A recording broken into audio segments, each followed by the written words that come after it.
тікелей өтініш арқылы президент кеңесшісі ма, президент кеңесшісі, комиссия мүшелері ма, комиссия мүшелеріне сұрақтарымызды қоюымыз қажет. Қазақ тілі мен орыс тілінің арасында айырмашылық болатын болса, дұрыс деп танылатын мәтін ол қазақ тіліндегі құжат. Түскенге дейін 4 қапшық қоқыс алып түстік. Ол кезде таза Қазақстан әлі басталмаған еді. Шегелеп жаңағы қос азаматтыққа тыйым салыну. Құжаттарын барлығын, эцпларын бәрін жинап ертең басқа біреуге сатып жіберетін шығар. Жаңағы тергеудегі құпия мәліметтерді жариялап отырды.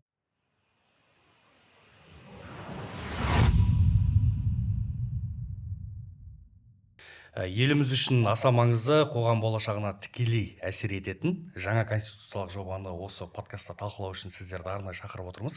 Қазақстан Республикасы 2026 жылға жоспарланған конституциялық реформа аясында ата заңның жаңа жобасы ұсынылды.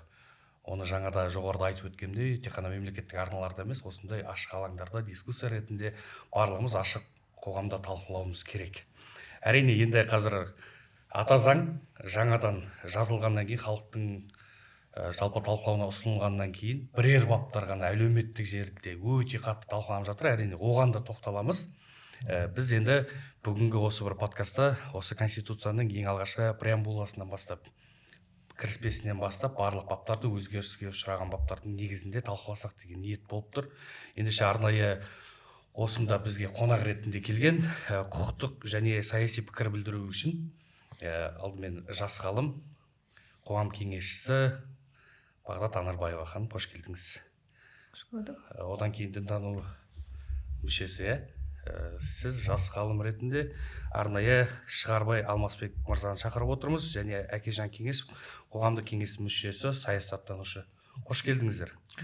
Барлығы жақсы, енді конституцияны талқылап жатырмыз.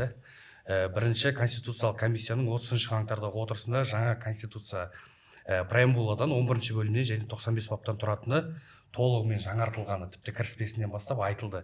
Енді алғашқы сұрақ, қалай ойлайсыздар, жаңа конституция негізі қоғамға не береді? Осы сұрақтан бастасақ. Енді бірінші кезекте жоғарыда өзіңіз айтып өткендей, шынымен де қазіргі қоғамда ата заңның жаңа нұсқасын қызығушылықпен талқылап жатыр. Енді мен білмеймін, қашан, қай кезде бұлай ата заңды талқылаған мысалы. Енді бұған бірінші себебі қазіргі таңда әлеуметтік желілердің дамуы, азаматтық қоғамның да бір дамуының әсері шығар. Осылай қазіргі таңда жастары да бар, орта буын өкілдері, аға буын өкілдері осы қазіргі таңдағы конституцияның жаңа нұсқасын талқылап жатыр. Енді бірінші кезекте мен жаңа өзіңіз дұрыс айтып өттіңіз, преамбуладан бастап жаңарды. Соның ішінде преамбуласы былай басталады. Біздің біртұтас Қазақстан халқы байырғы қазақ жерінде мемлекеттікті нығайтып деп басталады. Міне осы жерден ақ түсінуімізге болады, бұл конституцияның негізгі бағыты, бұл жалпы біздің мемлекеттікті нығайтуға бағытталған конституция және ұлттық қауіпсіздігімізді сақтауға байланысты жасалып жатқан құжат. Бірінші мақсаты негізгі. Ал екінші мақсаты менің ойымша бұл жалпы адам құқықтары мен бостандықтарына арнайы жазылған, жалпы адамға қызмет ететін құжат ретінде жасалып жатқан дүние деп ойлаймын, жаңа құжат деп. Сондықтан да осы екі мақсатта жасалып шыққан қазіргі таңдағы қоғамға, халыққа ұсынылып отырған бұл құжат әлі де, әрине бұл енді түбегейлі референдумға жолданатын құжат емес, бұл әлі талқылауда, талқы жасап жатыр. Енді президенттің әр тезисінде айтылып жатыр ғой, бұны біз Қазақстанның халқымен талқылауымыз қажет, және Қазақстан халқымен бірге қабылдану қажет деп. Міне осы принциппен негізделіп, жаңағы естуші мемлекет қағидатының аясында әлі де талқыланады. Оған енді өзіміз осы азаматтық қоғам өкілдері болып үлесімізді қосамыз деген ойдан. Менің негізгі ойым қазіргі таңдағы жаңа конституцияның негізгі екі мақсаттағы бізге берері, қоғамға, елге берері осы. Сіздер де танысып шықтыңыздар ғой. Преамбуладан бастасақ, жалпы Әкежан мырза жаңа айтып өтті. Біз қазақ халқы ежелден сол Алтын Орда заманынан бастап қазақ ретінде қалыптасқан мемлекет ретінде деп. Осы кіріспе жайлы айтсаңыздар. Кеше біз философия институтында 130 комиссия мүшесі бар, соның 3 комиссия мүшесімен кездестік. Енді ол кездесу барысында бізде ғалымдар осы елімізге, шетелге танымал Рүстем Қазақбайұлы деген саясаттанушы біздің ағамыз бар. Сол кісі өзінің сұрағын қойды осы преамбуладағы ежелгі біртұтас деген дүниелерге байланысты өзінің ойын айтты сол жерде. Енді бұл конституция болғаннан кейін ол жерде заңгерлер, құқық саласы, әлеуметтанушылар, әртүрлі саланың өкілдері ол жерде мамандар жұмыс жасап жатыр. Сол жерде Назипа Шапақ Үнзила қызы сол кісі нақты түсіндіріп, сол жерде бізге одан бөлек те басқа да сұрақтар болды ол жерде.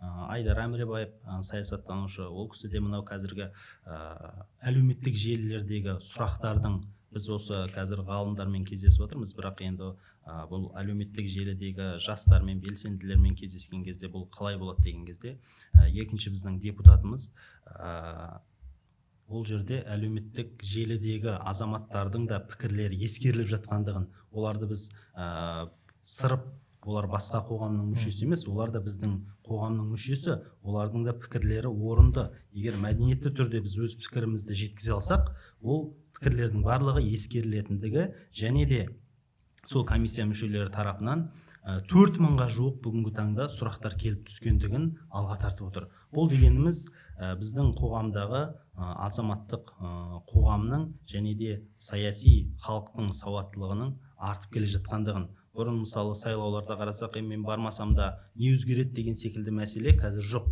Неге? Себебі барлығы өз ойларын айтып жатыр. Енді өз ойын айту деген ол диванда отырып алып жаңағыдай теріс пікір білдіру емес, сол ойымызды жинақы, мәдениетті заң аясында жазып, соны жеткізе алу. Ол жерде комиссия мүшелерінің барлығының кешегі бізге айтқаны, сіздер сауатты түрде жазып беріңіздер, біз оны жоғарыда қарастырамыз деген мәселені айтып жатыр. Бұл жерде қазір мен көріп тұрғаным, қоғам мен биліктің арасындағы осы мәселе бізде сауатты жеткізу мәселесі не істеп тұр? Кем болып тұр. Біз отырып алып жаңағыдай әртүрлі дүниелерді айта береміз. Ал бірақ сол жерде Анар Фазылжан деген тіл білім институтының директоры, ол кісі лингвистикалық жағынан сол комиссияға қосылған кезде кеше өз сөзінде айтып жатыр, біз мына жақта сырттай қарап отырып барлығы оңай секілді ойлаймыз, бірақ сол комиссия құрамында жұмыс жасаған кезде кешкі 9-10-ға дейін бір мәселе үшін, бір бап үшін сол жерде мемлекеттік кеңесшімен үлкен жұмыстар жасалып жатқандығын, ол кісілердің 3-4 ай болды осы мәселенің басталғанына, тынбай күн демей түн демей жұмыс жасап жатыр. Бұл кісілер мысалы 130 комиссияның қазір 3 мүшесі Алматыда жүр, басқа мүшелері басқа өңірлерде, бірақ соған қарамастан онлайн бұл кісілер өздерінің жазып алған, түртіп алған дүниелерінің барлығын сол жаққа комиссияның отырыстарына не істеп жатыр, жеткізіп жатыр. Сол үшін де сөзімді қорытындылай келе, біз бұл жерде жастар болсын, үлкен аға буын өкілі болсын, басқа болсын, жаңағыдай теріс қарамай, өзіміздің нақты ұсынысымыз бар ма, сол ұсыныстарымызды жеткізу қазіргі біздің міндетіміз болып табылады. Жақсы, ата заңда осы халықтың талқысына ұсынылған кезде, жалпы талқылау керектігін айтылған кезде халықтан көбінесе ұсыныстар өтініш егов шар арқылы жіберді ғой. Нақты айтылды ма, қай бапқа өзгеріс керек, қай бапты дұрыстау керек, түзету керек деген ұсыныстар қай жерде кішкене басымырақ деп?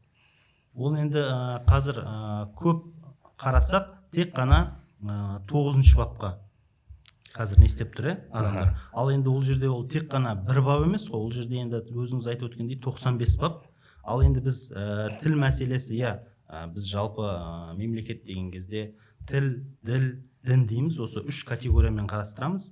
Енді тіл мәселесін алған кезде біз енді алға шапқылай бермей, жалпы әлемде болып жатқан геосаяси жағдайларды ескеруіміз керек. Біз оған онда ораламыз қазір.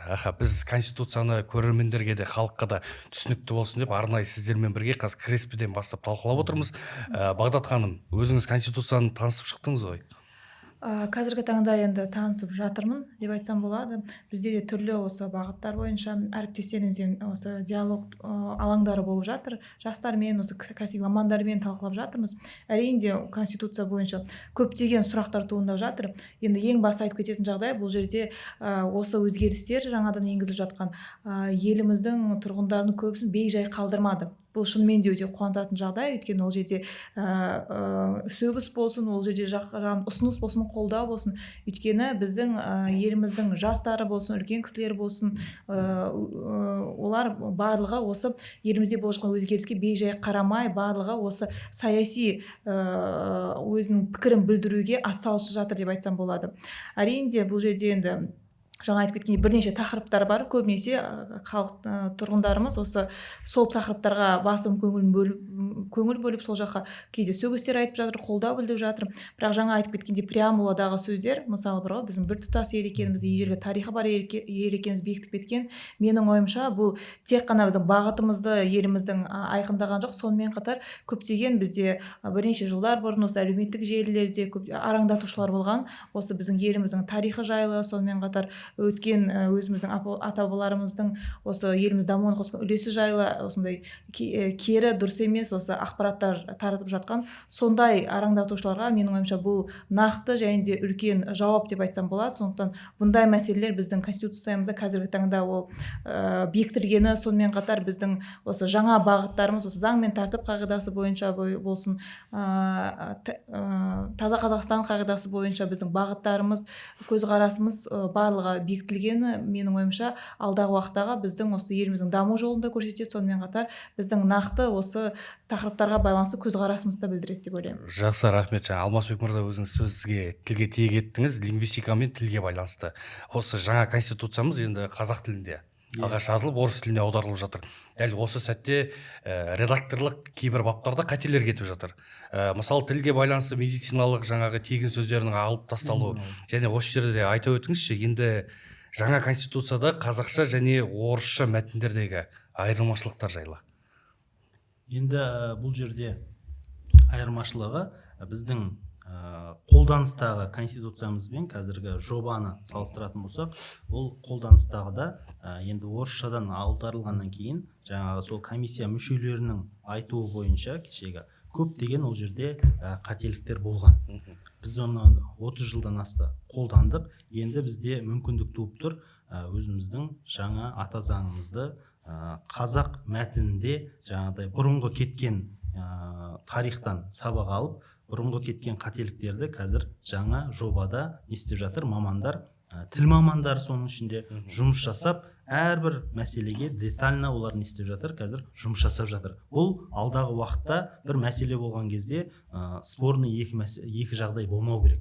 Бұл екі жағдай деген кезде мысалы қазір қолданыстағы ата заңымызда бірінші бапта Қазақстан зайырлы экономикалық әлеуметтік орнықтырылған деген. Ал енді осы зайырлы мәселесіне келген кезде мектепте кейбір даулар шығады, соттар болады. Сол кезде ата-аналар жаңағыдай соттасқан кезде мектеп әкімшілігі, мектеп басшылығы жағы жеңіліп қалған жағдайлар. Неге? Себебі конституцияда Қазақстан азаматтарының барлығы білім алуға құқылы деген, ал енді одан кейін зайырлы деп тұр. Ал кейбіреулер асыра сілтеушілер, басқалар менің сенімім бойынша мынандай, менің сенім бойынша мынандай деген секілді талаптарды қояды. Ол талаптар министрліктің ережелері болады да, ал мына конституция одан жоғары болады. Ал енді осы бапта зайырлыққа байланысты екі бап қосылды ар жағында. Қателеспесем 22-ші, одан кейін тағы да 30-ші. Ол жерде осы мәселелер нақтыланып кетті. Бізде білім беру сипаты зайырлы сипатта болады деген секілді.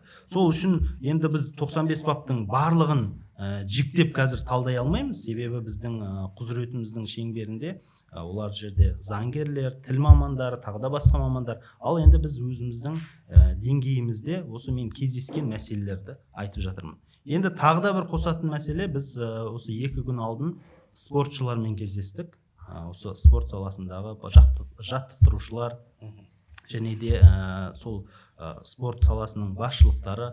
Сол кездегі қойылған сұрақ, біздің мына қолданыстағы заңымызда тегін білім алу, орта білім тегін алу деген бар. Жаңа қазіргі жобада бар ма деген секілді. Бұл енді қарасақ халықтың көп пайызы дейміз ба, орташа пайыз дейміз ба, әлі жобамен таныспаған, оқымаған. Себебі оқыған болса, жаңа жобада да тұр. Қазақстанда Қазақстан азаматтары орта білімді тегін алуға құқылы деген өзгеріссіз қалған. сол үшін біз бір нәрсені жаңағыдай мынада бар ма жоқ па деп сұрау үшін бірінші онымен танысуымыз керек. Ол біреудің басқа елдің, көрші елдің конституциясы емес қой. Бұл өзіміздің ата заңымыз. Сол үшін барлық 95 бапты қатты да көп емес, бір 35-37 беттен тұрады мәтін ретінде. Соны танысып шығып, одан кейін сұрақтарымыз болса, сол сұрақтарымызды неге қоюымыз керек? Комиссия мүшелеріне өтініш арқылы. Өзіміз қазір бұрындары осы Алматы қаласында көшеде билбордтар болатын, кабинеттермен емес, клавиатурада зырла деп. Сол қазір клавиатурада зырлайтын уақыт келді. Біз бір жерге, бір мекемеге барып, біреуге жазылудың қажеті жоқ. Тікелей өтініш арқылы президент кеңесшісі ма, президент кеңесшісі, комиссия мүшелері ма, комиссия мүшелеріне сұрақтарымызды қоюымыз қажет. Бұл мәселе дінде де осындай қағида бар. Білмегендер білгендерден сұрасын дейді. Қоғамда сұрақ туындап жатыр ма? Жаңағыдай теріс пікірмен емес, мәдениетті түрде оны біз сұрауымыз керек. Кешеде біздің көкейімізде сұрақтарымыз болды, ғалымдардың. Комиссия мүшелері келді, біз сұрадық та өзіміз қанағаттанатын деңгейде жауап алдық. Ол мәселе тек қана біздің институтымызда емес, одан бір күн бұрын ғылым академиясында болды. Осылай қазір Алматы қаласында қарасақ, күнде осындай кездесулер әр мекемеде болып жатыр. Бұл тек қана мекемелерде емес, әртүрлі аудиторияларда да не істейді, жалғасын табады. Сол жерлерде біз көкейіміздегі сұрақты сұрап, заңгер ма, заң саласында мына жер қалай? Тағы да бір сұрақ болды, сол енді осы конституция бойынша, жоба бойынша. Ол жерде жазылған, бабын ұмытып тұрмын қазір. Дін қызметкері өзіне келіп, мысалы, тұрғындар келіп, өзінің несін айтады ғой. Ішіндегі, мысалы, мұң мұқтажын, енді соны үшінші, төртінші адамға айтуға дін қызметкері міндетті ма, міндетті емес деп тұру жерде, үшінші адамға ол құпияны ашпау керек деп. Ал енді бұл жерде ерекше жағдайлар болады. Ол мысалы қылмыс жасаған болса, қылмысын айтқан болса. Ал енді бұл бойынша бізде арнайы қылмыстық кодекс бар. Ол бойынша сомен қараймыз. Біз оны тек қана конституциямен не істеп қоймаймыз, шектеліп қалмаймыз. Оны екінші, үшінші біздің сол нормативтік актілермен ары қарап соны қарастырамыз. Ол енді адамның өміріне қауіп төндірген сондай жағдайлар болса, ол әрине заң аясында өзінің шешімін табу қажет. Әкежан мырза, осы жерде нормативтерді айтып беріңізші. Нақты осыған байланысты. Қазір әлеуметтік желілерде журналистердің сұрақтарында да бар ғой, орыс тілінде неге көп өзгерістер болып жатыр деген секілді. Енді осы кезде өтуіміз керек, біздің жаңағы конституциялық комиссияның жағынан лингвистикалық комиссияда жұмыс істеп жатыр. Ол кісілердің енді көп жерде аты аталмаса да, айтылмаса да еңбегі өте зор, өйткені жаңа жоғарыда да өткендей, шынымен де бірінші рет қой ондай ата заңның толық бірінші қазақ тілінде жазылып шығуы. Сосын барып қана орыс тіліне аударылып жатыр. Енді осы тұрғыда тағы бір нәрсені атап өтуіміз керек. Егер де мынау мемлекеттік мекемелерде жаңағыдай осындай құжаттарда, маңызы бар құжаттарда қазақ тілі мен орыс тілінің жаңа аудармасында айырмашылық болатын болса, дұрыс деп танылатын ол қазақ тіліндегі мәтін. Міне бұл да қазіргі таңда лингвистикалық комиссияның, конституциялық комиссияның кішігірім бір жеңісі деп айтуымызға болады. Осыны тағы да бір қайталап өтсеңіз, дәл осы жерде, өйткені біздің көрермен де халықта осыны дұрыс ақпаратпен негізі білу керек. Бұл енді бізде енді жаңағыдай ғой, өзіңіз жоғарыда да өттіңіз ғой, енді 2-3 баптың ғана айналасында дискуссия болып жатыр да, бірақ осындай кішігірім жеңістер аталмай қалып жатыр. Сондықтан да тағы бір рет айтып өтейін, жалпы осындай мемлекеттік мекемелерде, маңызды құжаттарда қазақ тілі мен орыс тілінің арасында айырмашылық болатын болса, аудармасында мейлі терминология бойынша да дұрыс деп танылатын мәтін ол қазақ тіліндегі құжат. Сондықтан да осындай дүниелерді біз айтуымыз қажет. Міне осындай қазіргі таңда мүмкіндікке ие болып жатырмыз. Қазақ тілінде ата заңымыз жазылып жатыр. Осындай мүмкіндіктерді, осындай жаңашылдықтарды біз көптеп айта беруіміз қажет. Мысалы, енді осы лингвистикалық комиссия жаңа енді дұрыс айтып өтті, тіпті кейде бір бап бойынша, бір термин бойынша сағаттап отырып, тіпті күндеп отырып, осыны қазіргі таңда әйтеуір жобасын мысалы жетілдіріп, әлі де жалғасып жатыр енді жұмыстары. Ол жұмыстар енді жалғаса береді. Біздің өткені талқылауларымыз қазіргі таңда өте қоғам арасында жалпы ие болып жатыр ғой. Сондықтан да осындай талқылаулар болған сайын біздің жалпы осындай саяси және құқықтық сауаттылығымызды біртіндеп қалыптаса береді. Сол үшін де құқықтық және саяси пікір білдіру үшін арнайы шақырып отырмыз ғой. Енді Әкежан мырза жаңа бір-екі баптың төңірегінде ғана емес, бүгінгі шығарылымда біз барынша халықтың қазір көкейінде жүрген сұрақтармен бірге талқыланбай қалып жатқан заң жобалары мен баптарды талқыласақ па деген ниетіміз болған. Және қазіргі кезде тіпті бір жаңалық ретінде айтып жатқан қос азаматтыққа тыйым салынуға байланысты болды. Бірақ бұған дейін де қос азаматтыққа тыйым бар еді ғой негізі. Иә, сол туралы. Енді бұл қазіргі таңда енді бұл жаңағы геосаяси жағдай деп жатырмыз, әлемдік тәжірибеге сүйене отырып, жаңағы ұлттық қауіпсіздік мәселесіндегі жасалып жатқан қадам. Оны осылай шегелеп жаңағы қос азаматтыққа тыйым салыну. Өйткені енді бізде мүмкін енді болды ғой бұрындары, жаңағы басқа елдің де азаматтығын алып қоя салайын болашағым үшін деген секілді. Қазақстанның азаматтығы да бар. Иә, сондай дүниелерге жол бермес үшін және де біздің өзіміздің жаңағы еліміздің осындай ұлттық қауіпсіздік мәселесінде маңызды қадам ретінде осындай қос азаматтыққа, яғни тыйым салынды. Егер сіздің басқа елден азаматтық алған жағдайыңыз белгілі болатын болса, онда сіздің Қазақстанның азаматтығы деген статустан айырылатыныңыз осы ата заңда белгіленіп жазылып отыр. Одан бөлек енді жаңа өзіңіз айтып отырсыз ғой, жаңа 2-3 баптан бөлек қандай да тағы талқылану керек мәселелер бар деген секілді. Енді мен осы тұрғыда айтып өткім келеді, енді өзім осы қоғам белсендісі ретінде, әрі осыған дейінгі саяси науқандарға қатысқан азамат ретінде мен парламенттік реформа туралы. Біз енді қазір баптарды кеңінен талқыласақ па деген ниет болып тұрғаннан кейін оған міндетті түрде қазір ораламыз. Бағдат ханым, айтыңызшы, осы тұрғыда жалпы қолданыстағы конституцияда да қос азаматтыққа тыйым туралы болды ғой. Оған дейін де болды. Қазіргі кезде оны бір жаңалық ретінде халыққа үлкен бір сондай әңгіме қылып айтуға бола ма негізі?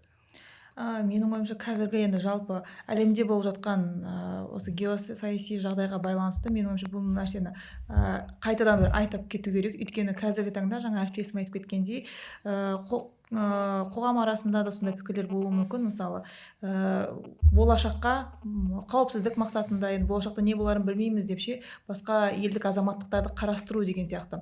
Сол себепті ондай ойлар болмау үшін, сонымен қатар біздің еліміздің азаматтығының құндылығын көтеру үшін екіншіден деп ойлаймын. Одан бөлек жалпы енді екі ойлы пікірлер пайда болмас үшін менің ойымша осы ата заңымызда бұндай нәрселерді айқындап кету, нақты жазып кету, оны басқаша қабылдамас үшін нақты көрсетіп кету өте маңызды. Мысал ретінде айтсақ бола ма, Алмасбек мырза? Қазақстан азаматы Америка құрама штаттарына барды. Сол жақта өзінің тірліктерін істеді, отбасын құрды, ұл қыздары Америка азаматтығын алды дүниеге келген кезде. Қазақстанға белгілі бір уақыттан кейін ұл қыздарын алып келетіндей жағдай болса, ондай кезде Қазақстан азаматтығын алу үшін міндетті түрде шетел азаматтығынан бас тарту керек. Енді біздің қолданыстағы конституциямыз бойынша Қазақстан азаматтығын алу үшін 5 жыл біздің елімізде тұру керек, тұру шарт. Одан кейін ол толыққанды 5 жыл өткеннен кейін Қазақстанның азаматтығын алуға өтінішін білдіре алады. Ал енді ондай сіз айтып отқандай жағдайда, біздің елімізге келіп ол 5 жыл тұрып, одан кейін Қазақстан азаматтығын алады. Ал енді бұл жерде қазіргі осы қос азаматтық деп жатырмыз ғой. Бұл да біздің ата заңымызда жақсы көрініс тауып отыр. Бұл да алдағы уақытта өз нәтижесін беретініне сенімдіміз. Ал енді Әкежан мырза, сіздің қазір бүгінгі подкастта талқылағыңыз келіп отырған баптардың бірі, тақырыптардың бірі жаңа бір палаталы құрылтайға байланысты. Сол жайлы көбірек қазір осы жерде әңгімені өрбітсек, жалпы бұл институттың пайда болуы заң шығару сапасына нақты қандай өзгеріс әкеледі? Және қолданыстағы осы жүйенің қандай кемшіліктерін жоюға бағытталған? Мен әрине өзім республиканың осы мәжілісті депутаттардың сауалдары мен олардың ұсыныс толықтыруларын жиі қараймын. Және олар мәжілісте белгілі бір заң жобасын талқылаған кезде сенатқа жібереді. Сенат одан кейін ол заңды тексеріп болғаннан кейін президентке жаңа заң шығарушы органдармен қол қойып нақты сол заңды шығаруға бағытталатын болады. Кейбір кездері мәжіліс заңды талқылап сенатқа жіберген кезде ол сенаттан ары қарай өтпей қалатын жайттар болады. Қайтып келіп қайтадан талқылауға ұсынады. Енді қазір сенат мәжіліс деп бөлінбей барлығы бір палаталы парламент құрылтай болады. Осы тұрғыда қандай өзгерістер болуы мүмкін? Енді атап өтуіміз керек, енді жалпы сенат өзінің тарихи кезеңдегі міндетін енді атқарып шықты. Ол өз бір кезеңінде керек болды. Шыны керек, оның қазіргі таңда енді осыған дейінгі бүкіл жұмысын бәрін жоққа шығара алмаймыз. Бірақ енді қазіргі таңда енді заманның талабына сай, қазіргі таңдағы түрлі жағдайларға сай дамып жатқаннан кейін қоғам дамып жатыр, саяси мәдениет қалыптасып жатыр. Біз бір палаталы осындай парламентке көшуді қазіргі таңда қолдап отырмыз. Енді жалпы қазіргі таңдағы жаңадан құрылатын парламенттің бірінші кезектегі мен ықпалды парламент деген саяси жүйесіне көшудегі рөлін айтып өткім келіп отыр. Енді мынау құрылтай деп аталатын жаңа парламент біршама құзыреттерге ие болады. Біріншісі ол жаңағы өзіміздің енді жоғарғы аудит деп айтамыз, жоғарғы сот осыдай билік құрылымдарының мүшелерін жасақтауда бірінші кезекте осы құрылтайдың келісімі керек болады.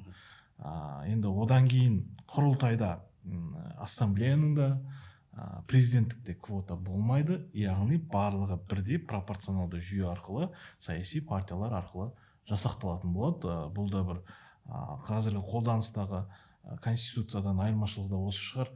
Өйткені енді мен шыны керек, осы пропорционалды мажоритарлы, яғни аралас жүйенің көбінесе жергілікті жерлерде болғанын құптаймын да, бірақ парламентте болғанына кішкене менің өзімнің бір түсінбеушілігім болған. Не себепті? Өйткені шыны керек, мынау бір мандатты жүйе арқылы келген депутаттар, олар да партияның мүшелері да, былай келген кезде. Енді сонда тек оның бір мандаттық депутат арқылы, сол сайлауға түсу арқылы ғана парламентке келді демесеңіз, былайша келген кезде ол кісілер де осы партияның мүшелері болғандықтан менің ойымша бұл кішкене қоғамда түсініспеушіліктерді тудырды. Сондықтан да барлығын бірдей саяси партиялар арқылы жасақтау менің ойымша қазіргі таңдағы дұрыс шешім. Өйткені осындай қоғамда дұрыс, легитимді сала бойынша бөлініс керек. Ондай бөлініс болмаған жағдайда онда басқа бөліністер кетеді. Жаңағы рулық, діни, немесе жаңағы криминалдық, мүмкін топтық басқа бөліністер кетіп қалуы мүмкін. Сондықтан да қазіргі таңда біздің қоғамға осындай саяси партиялар арқылы идеологиялық тұрғыдан дұрыс, легитимді бөлініс керек. Осы қызметтерді, осы функцияны атқаратын осы саяси партиялар. Сондықтан да мен құрылтайдың жалпы жаңа парламенттің осындай пропорционалды жүйе арқылы сайланатындығын өзім қолдаймын. Бірақ енді тағы да түсіндіріп өтуіміз керек. Көпшілік кейде қате пікірлер айтып жатыр. Жаңа маслихаттарда да жергілікті, аудандық, қалалық, облыстық сондай болады екен деп. Жоқ. Жергілікті өңірлерде, яғни облыстық, қалалық, аудандық, ауылдық, жалпы осындай маслихаттарда мажоритарлы жүйе сақталады. Яғни кез келген азамат ешқандай партияда болмай-ақ, ешқандай партиямен өзінің көзқарасы сәйкес келмей жатса, өзін өзі осындай ұсына алады. Сондықтан да ол енді жұрттың бәрі жаңағыдай парламент деп бастамай, бірінші кезекте осындай өзіміздің қаламыздағы облыстық, ауданымызда осындай өзін өзі басқару институтын жетілдіру үшін өзіміздің көмегімізді бере аламыз да. Кез келген азаматқа осындай тең құқық берілген. Ал парламентте менің жаңа жоғарыда да өткен пікірім өз қалпында қалады. Бізге қазіргі таңда керек ол пропорционалды жүйе, яғни сол арқылы саяси партиялардың арқылы біз парламентті жасақтаймыз. Енді осы тұрғыда мен ойлаймын, енді осы референдумдан кейін түсінікті ғой, енді парламенттік сайлаудың да келетіні. Сондықтан сол уақыттарда мүмкін жаңа партиялардың да пайда болуын біз көріп қалуымыз мүмкін. Жақсы, енді мынау бағанадан бері айтып жатырмыз ғой, мәжілістегілер заңды талқылайды, сенатқа жібереді, өтпесе сенаттан қайтадан мәжіліске келеді деп. Негізі осы бір палаталы, екі палаталы қызметтің, екі палаталы жүйенің қандай кемшіліктерін жоюға бағытталған? Сол туралы нақтырақ айта аласыздар ма? Енді жаңа конституция бойынша парламенттік реформа орын алғалы жатыр. Ол бойынша бізде бір палата жүйе орнатылатын болады. Яғни қазіргі жағдай қандай бізде? Қазір бізде екі палата жұмыс жасайды, яғни жоғарғы палата сенат, төменгі палата мәжіліс. Мәжіліс заңды қабылдап, оны сенатқа жолдайды. Сенат оны мақұлдап, президентке жолдайды. Міне осындай бізде заң шығару процесі. Енді бізде қалай болады? Енді бізде бір палаталы парламент құрылғаннан кейін заңды сол қабылдап, мақұлдап президентке жолдайтын тек қана сол бір ғана парламент болады, ол құрылтай. Яғни бір палаталы парламенттің негізгі бұл жердегі айырмашылығы бірінші кезекте ол саяси партиялардың өкілдерінен құралады бірінші кезекте. Екіншісі процесс жылдам жүреді және жауапкершілік тұрғысынан қарайтын болсақ, бұл заң шығару процесіне бір ғана жаңағы палата жауап береді, яғни бір ғана орган, ол бір палаталы парламент құрылтай. Және де екінші жағын айтуға болады, енді экономикалық тұрғыдан әрине біздің елімізге екі палатадан гөрі бір палатаны жалпы қаржыландырып отырған тиімді қаржы жағынан да. Бұл бір жағынан біздің шығынымызды азайтады деп айтуымызға болады. Бұл жалпы осы біздің құрылым жағынан негізгі айырмашылығы мен тиімділігі осы. Заңды шығаруға тезірек уақытты ұтымды пайдалануға, екінші жаңа қаражаттың тиімділі пайдалануына байланысты. Үшінші жауапкершілік. Жақсы. Сенат пен мәжіліс бір-біріне сілтей алмайды. Сілтей алмайды, тек бір ортада талқылап барлығын. Жақсы. Қоса кететін болса, бұл жерде бюрократияның азаюы, яғни сіздер бір ғана мекемеге жолдай аласыз, ұсыныстарыңыз сол жерде қабылданып қарастырылады. Және де айта кететін болсақ, бұл жерде сайлау жүйесі, сондықтан депутаттардың жұмысының ашықтығы деп айтсам болады, яғни халыққа ол ашық және де түсінікті болады деп сенеміз. Жақсы, түсінікті. Енді көршілес мемлекеттердегі тәжірибе қалай болып жатыр? Жалпы бір палаталыны қабылдаған біздің көрші мемлекеттеріміз бар ғой. Сол жайлы мысал келтіріп толықтырып айта аласыздар ма? Енді жалпы әлемде 188 ұлттық парламент болатын болса, соның 100-ден астамы бір палаталы екен. Ол мысалы айтатын болсақ, Еуропадағы Дания, Финляндия, Швеция деп айтамыз. Өзіміздің енді мынау экономикалық ынтымақтастық бар елдердің бірі Түркия, қасымыздағы мынау Қытай, Сингапур, одан бөлек енді осы ТМД бұрынғы елдердің арасында Грузия парламенті мен көршіміз Қырғыз Республикасының парламенті де осы бір палаталы жүйемен жұмыс жасайды. Енді көбінесе яғни әлем елдерінің басым бөлігі осы бір палаталы парламентпен жұмыс жасап жатыр. Бізде сол әлемдік тәжірибеге сүйене отырып осы жүйеге бізде көшкіміз келіп отыр. Жақсы, түсінікті. Енді біз бұл жерде құрылтайдың мәселесін айтқан кезде, Қызылорда қаласында өткен құрылтайда мемлекет басшысы вице-президент туралы тілге тиек етті ғой. Жалпы вице-президенттің қызметі қалай болады? Сол жайлы нақтырақ толықтыра кетсек, және 93 жылы вице-президент бізде қабылданған болатын лауазымы, оның алғашқы және соңғы вице-президент қызметінің лауазымында Ерік Асанбаев мырза еді. Жалпы бұл вице-президенттік дегеніміз қазіргі конституция жобасында вице-президент институтын қайта енгізу қаншалықты орынды нәрсе және оның қызметі қалай жүреді? Енді жаңа айттық қой, біз бір палаталы парламентке көшіп жатырмыз, яғни сенат болмайды. Енді қолданыстағы конституция бойынша енді алмағайып жағдайда, президентке бірдеңе болып қалған жағдайда, сондай бір қиын кезеңде уақытша билікті кім алатын еді? Сенаттың төрағасы. Енді сенат жоқ. Сондай уақытта енді қазіргі таңдағы енді геосаяси жағдай деп отырмыз, түрлі жағдайлар болып жатыр. Сондай уақытта уақытша билікті жаңа келесі президенттің сайлауына дейін ұстап тұратын, елдегі бірлікті, тыныштықты ұстап тұратын бір адам керек. Міне осы мақсатта менің ойымша осы вице-президент лауазымы енгізіліп отыр. Енді вице-президент оның құзыреттері әлде заң бойынша шегеленіп жасалынады, бірақ негізгі мақсаты осы. Ол қазіргі таңдағы қоғамдық еліміздегі институттармен, қоғамдық бірлестіктермен бірлік, біртұтас қазақ халқының мемлекеттігін нығайту мақсатында жұмыс жасайды. Сонымен қатар әлемдік халықаралық аренада жаңағы біздің еліміздің мүддесін қорғайды, президенттің атынан барып сондай қызметтерін ұстайды. Жалпы менің вице-президент деген қазіргі таңда лауазым енгізіліп жатқандағы негізгі өзімнің ойым қалыптасып қалған. Ол бірінші кезекте осы саяси жаңағы тұрақтылықты сақтау мақсатында керек болып тұр.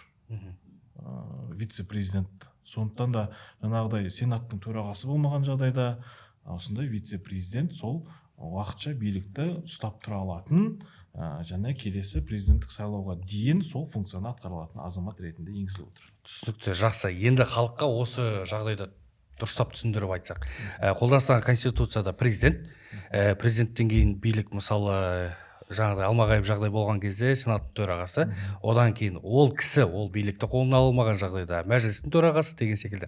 Ал қазіргі біздің жаңа ата заңымызда жазылып жатқан президент, одан кейін құрылтайдың төрағасы, вице-президенттен кейінгі билік кімге баруы мүмкін ала алмай қалған жағдайда. Вице-президент егерде қолына ала алмаған жағдайда, онда құрылтайдың төрағасы қолына алады. Қолына алмаған жағдай дегенде енді ол белгілі бір себептерге байланысты бас тартқан жағдайда, вице-президент өзі бас тартқан жағдайда, халықтың осы жерде кішкене түсінігі әлі қалыптаса қойған жоқ. Себебі барлығы ата заңда толыққанды оқып шыққан жоқ. Жаңағыдай сіз айтпақшы, ортадан жоғары деңгейдің ортасындағы халық ешқандай оқыған жоқ. Әйтеуір тек қана бір-екі баптың айналасында ғана талқылап жатыр ғой. Сондықтан осы жерден сіздерді саясаттанушы, сіздерді жас ғалым ретінде, жас кеңесші мүшесі ретінде арнайы подкастқа шақырғаннан кейін осылардың бәрін талқыға салып халыққа түсінікті болсын деген ниет еді. Осы жерде сол президенттен кейін жаңағы қолына алып сол нәрселерді жүзеге асыратын вице-президент, егерде ол вице-президент өзіне белгілі бір себептермен денсаулық жағдайына байланысты немесе тағы да ала алмай қалған жағдайда болатын болса, онда ол құрылтайдың төрағасына өтеді дейді.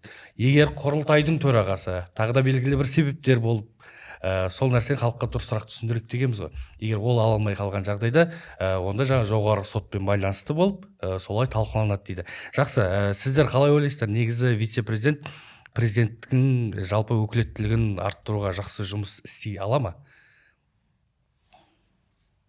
Өкілеттілігін арттыруға дегенге кішкене келіспеймін. Президент өкілеттілігін арттыруға емес, менің ойымша мынау бір тежемелік, тепе-теңдік басқару жүйесінің тиімділігін демесе.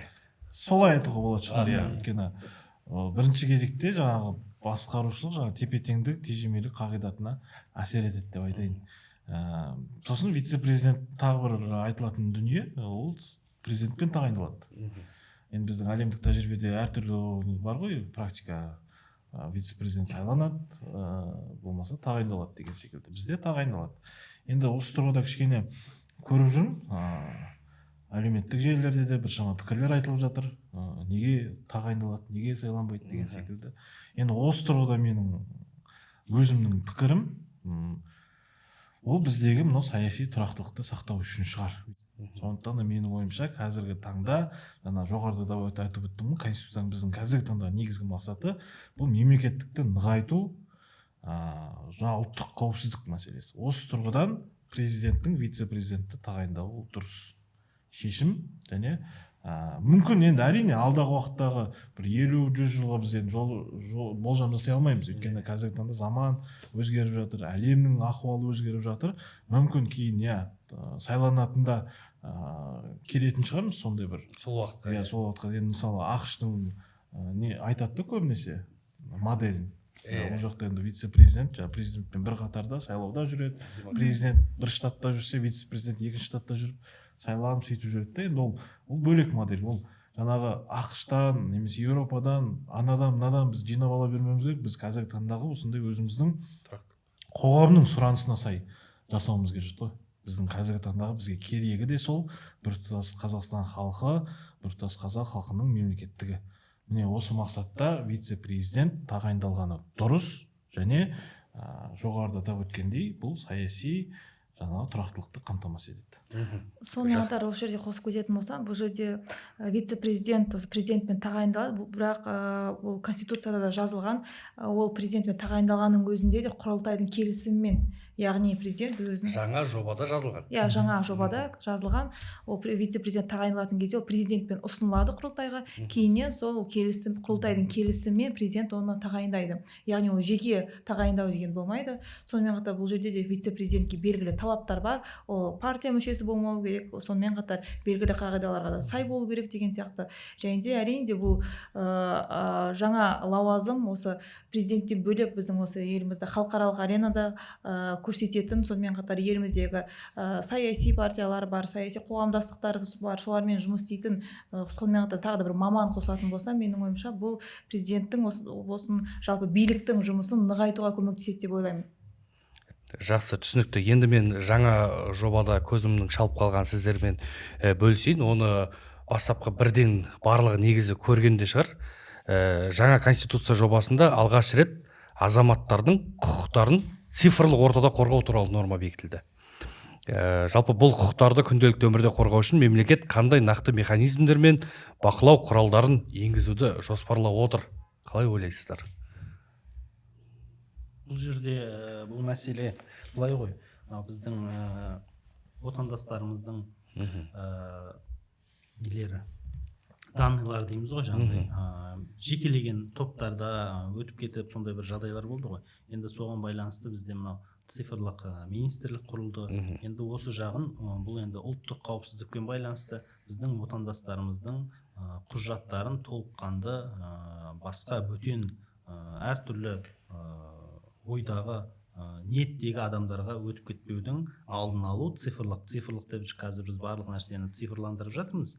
Бұның жақсы да жағы бар, кері де әсері бар. Осы кері әсерінен қорғауды біз заң талаптарына сай не істеп жатырмыз, осы жобада көрсетіп жатырмыз. Бұл алдағы уақытта болған келеңсіздіктердің алдын алады деп ойлаймын. Жалпы халыққа түсінікті болу үшін қарапайым тілде қалай түсіндіріп берсек болады? Адамдардың, азаматтардың құқықтарын цифрлық ортада қорғау дегенді жалпылама халыққа түсінікті ретінде. Олардың жеке құжаттарының басқа үшінші, төртінші тұлғаларға өтпейтіндігіне кепілдік береді бұл дүние. Соны түсінуіміз керек. Бұл жайлы Әкежан мырза, ойыңызбен бөліссеңіз. Енді жаңа жоғарыда дұрыс айтып өтті ғой, бізде Қазақстанда енді цифрлы ел боламыз деп жатырмыз. Цифрлық даму болып жатыр. Осындай жасанды интеллект дамып жатқан кезде өзіміздің еліміздің тұрғындарының қауіпсіздігін, осы цифрлық қауіпсіздігін сақтау бірінші кезекте мемлекетке керек. Өйткені енді мойындау керек, қазіргі таңда онлайн алаяқтық деген дүние бар. Осыған байланысты сөзіңізге қоса кетейінші, бізде көбінесе Қазақстандағы ең үлкен проблемалардың бірі ол адамдардың жеке деректерінің тарап кетуі, мысалы. Сол тұрғыдан да қоса өтсеңіз. Соған әкеліп жатырмын. Жалпы онлайн алаяқтық деген дүние бар, басқа да қазіргі таңда жасанды интеллекттің дамуымен келіп жатқан қауіптер де бар. Соның барлығының жалпы алдын алу, оны сақтау, оны қорғау ол мемлекеттің негізгі қағидатына айналып отыр. Енді демек осы жаңа конституцияда. Яғни біздің еліміздің тұрғындарының осындай цифрлық қауіпсіздігін қамтамасыз ететін енді бірінші кезекте ол мемлекет болады. Яғни жаңағыдай бізде енді өзіңіз дұрыс айтып өттіңіз, жеке деректердің таралып кететін оқиғалар көп болатыны, бірақ оған жауап беретін, жалпы айтқан кезде ешкім жоқ. Бір-біріне сілтеп, осылай кім жауап береді? Біздің жеке деректеріміз таралып жатыр, оған кім жауап береді деп шырылдап жүрген халыққа енді осы жаңа конституцияда нақтылап көрсетіп отыр. Бұны негізгі қауіпсіздігін қамтамасыз ететін мемлекет, яғни осы тұрғыдан да әйтеуір еліміздің тұрғындарына біршама, білмеймін, болашағына деген бір сенімді кішкене де болсын арттыруға мүмкіндік беріп отыр деп ойлаймын. Демек, болашақта жаңа жоба қабылданатындай жағдай болса, міндетті түрде цифрлық кез келген Қазақстан Республикасының азаматы өзінің жеке деректерін ешкімге жариялауға, тіпті жаңа сіз айтқан секілді. Бізде бұған дейінгі де айтылды ғой, мысалы ЭЦП кілтін ғана. Мысалы бір адам ол мысалы кейде болады, бізде кейбір адамдар ЭЦП кілтін аша алмайды. Барып белгілі бір қызметке, орталыққа жүгінеді. Сол туралы айтып өтіңізші өзіңіз толығырақ. Бұл жерде мынау көптеген отандастарымыз жаңағыдай халыққа қызмет көрсету орталықтарының жандарында жаңағыдай электрондық кілт ашып беру деген секілді дүниелер болады. Бұлардың барлықтарының жұмысы енді заң тәртібінде. Қазір олар мысалы бір жеке кәсіпкер ретінде ашып қызмет көрсетіп отыратын болса, қазір енді ол мемлекет тұрғыдан бақылауға алынып, олардың барлық құжаттары не істейді, қорғалады. Ол қандай да бір жағдайда сыртқа шығып кетпейді. Оған жүгінген кезде де мен мысалы қайдан білем, ол жеке кәсіпкер барлығының данныйын, құжаттарын барлығын, ЭЦП-ларын бәрін жинап ертең басқа біреуге сатып жіберетін шығар, тағы да басқа деген. Осындай жұмыстардың барлығы не істеледі, жүйеленіп заң шеңберінде жұмыс жасайды. Сол кезде ешкімде өзінің ертең менің құжаттарым басқа бір қолға өтіп кетеді деген секілді күдік болмайды. Бұл реттеледі заң шеңберінде, кім жауапты, кім жауап береді деген секілді мәселелер тайға таңба басқандай шегеленіп жазылып қадап тұрып айтуға болады демек. Ол жағынан мысалы бұған дейін сондай жайттар көп кездесті. Тіпті қарапайым халық сол белгілі бір жаңағы кәсіпкерлердің солай қызмет етуіне байланысты мүмкін өзінің деректерін сол жерде таралып кетті ме деген бір сейілдер болды, күдіктер болды. Жақсы, бұл тақырып енді цифрландыру құқықтарын қорғауға байланысты түсінікті болды. Енді еліміз ашығын айтқанда 3-ші рет жаңа ата заңымызды қабылдайды деп жатыр. Енді жоғарыда айтқандай жалпы осы жаңа жобамыз халықтың арасына талқылауға түскен кезде ең қатты талқыланған баптардың біріне келдік қазір біз. Осы жайлы сіздердің ойларыңызды, пікірлеріңізді білгім келіп отыр. Ол тіл мәселесіне байланысты 9-шы бап. Жалпы қалай ойлайсыздар? Бұл енді қазіргі таңда қызу талқыға ұшырап жатқан баптардың бірі деп айтсам болады. Өйткені қатты халықты мазалайтын мәселе. Сонымен қатар бұл жерде енді Конституцияда бізде қазақ тілі мемлекеттік тіл деп бекітілген, бірақ сонымен қатар бізде қолданыста осы мемлекеттік мекемелерде осы қазақ тілімен бірдей орыс тілде қолданылатын болады. Бұл сұрақты біз бірнеше осы пікір алмасу алаңдарда талқылаған болатынбыз, комиссия мүшелерімен де талқылаған болатынбыз. Бұндай шешім қабылданудың бірнеше себептері де бар деп ойлаймын. Сонымен қатар бұл шешімді қабылдаған кезде ең бастысы осы елімізде ғана емес, жалпы әлемде болып жатқан геосаяси жағдайға да мән беру керек. Бұл өте маңызды. Одан бөлек бізде шыны керек елімізде де қазақ тілімен бірге орыс тілді азаматтар да бар екенін ұмытпауымыз керек. Бізде көптеген осы еліміздің қазақ азаматтары да бар, орыс тілінде сөйлейтін, сонымен қатар орыс тілінде қызмет алатын. Бірақ әрине де оларға енді тек болашақта қазақ тілін үйрену, мемлекеттік тілімізді білу мотивация болу керек. Бірақ сонымен қатар бізде мысалы қазіргі таңда үлкен жастағы мысалы жалғызбасты зейнеткерлеріміз де бар. Тек қана орысша сөйлейтін, қызметтерін орысша алатын деген сияқты. Олардың да құқығын ескеру керекпіз деп ойлаймын. Сол себепті осы бірнеше күн бұрын біз бір отырыста осы диалог алаңында кездескен болатынбыз. Әріптестеріміз осы дау мәселесі аясында қосымша осы бапқа пункт қосуды ұсынған болатын. Яғни еліміздің әрбір азаматы қазақ мемлекеттік тілін, яғни қазақ тілін қорғауды, білуді, сонымен қатар құрметтеуге міндетті деген сияқты. Сол себепті қиындау деп ойлайсыз ба сонда? Мысалы еліміз көпұлтты мемлекет қой, енді оны жасыратыны жоқ. Жалпы қазақ тілінде білмейтін ұлттарымыз бар деген секілді. Сол себепті жаңа құжаттардың барлығын дерлік 100%-ға қазақ тіліне ауыстыру қиынға соғады. Менің ойымша сол үшін қиынға соғады. Сонымен қатар айта кететін жағдай, бізде негізгі осы бапқа мән бермей жалпы қазақ тілі мәселесін алатын болсақ, соңғы жылдар шыны керек елімізде қазақ тілі қарқынды дамып келе жатыр. Ол өнер саласында болсын, ол киноиндустрия саласында болсын, ол жалпы біз қазіргі таңда біздің мектеп оқушыларында басым бөлігі қазіргі таңда менің ойымша көбісі қазақша сөйлейді, қазақша білім алады.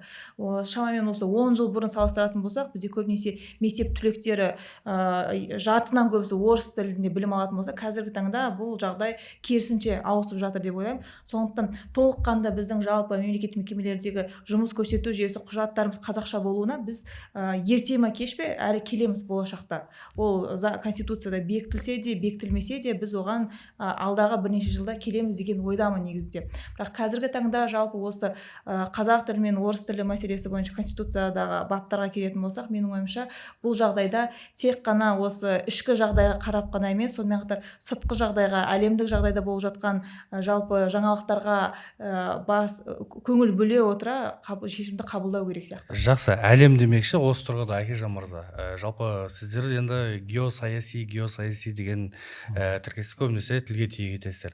Осы жайлы тілге байланысты 9-шы бапқа 1-ші, 2-ші, 3-ші тармақтарына байланысты өзіңіз пікіріңізді айтсаңыз. Иә, енді мен геосаяси жағдай, әлемдік ахуал туралы енді көп айтып жатырмын ғой. Енді осы жерде көп әріптестермен ренжімес, бірақ мен ана біріккен ұлттар ұйымына немесе бір халықаралық ұйымдарға шыны керек сенбеймін.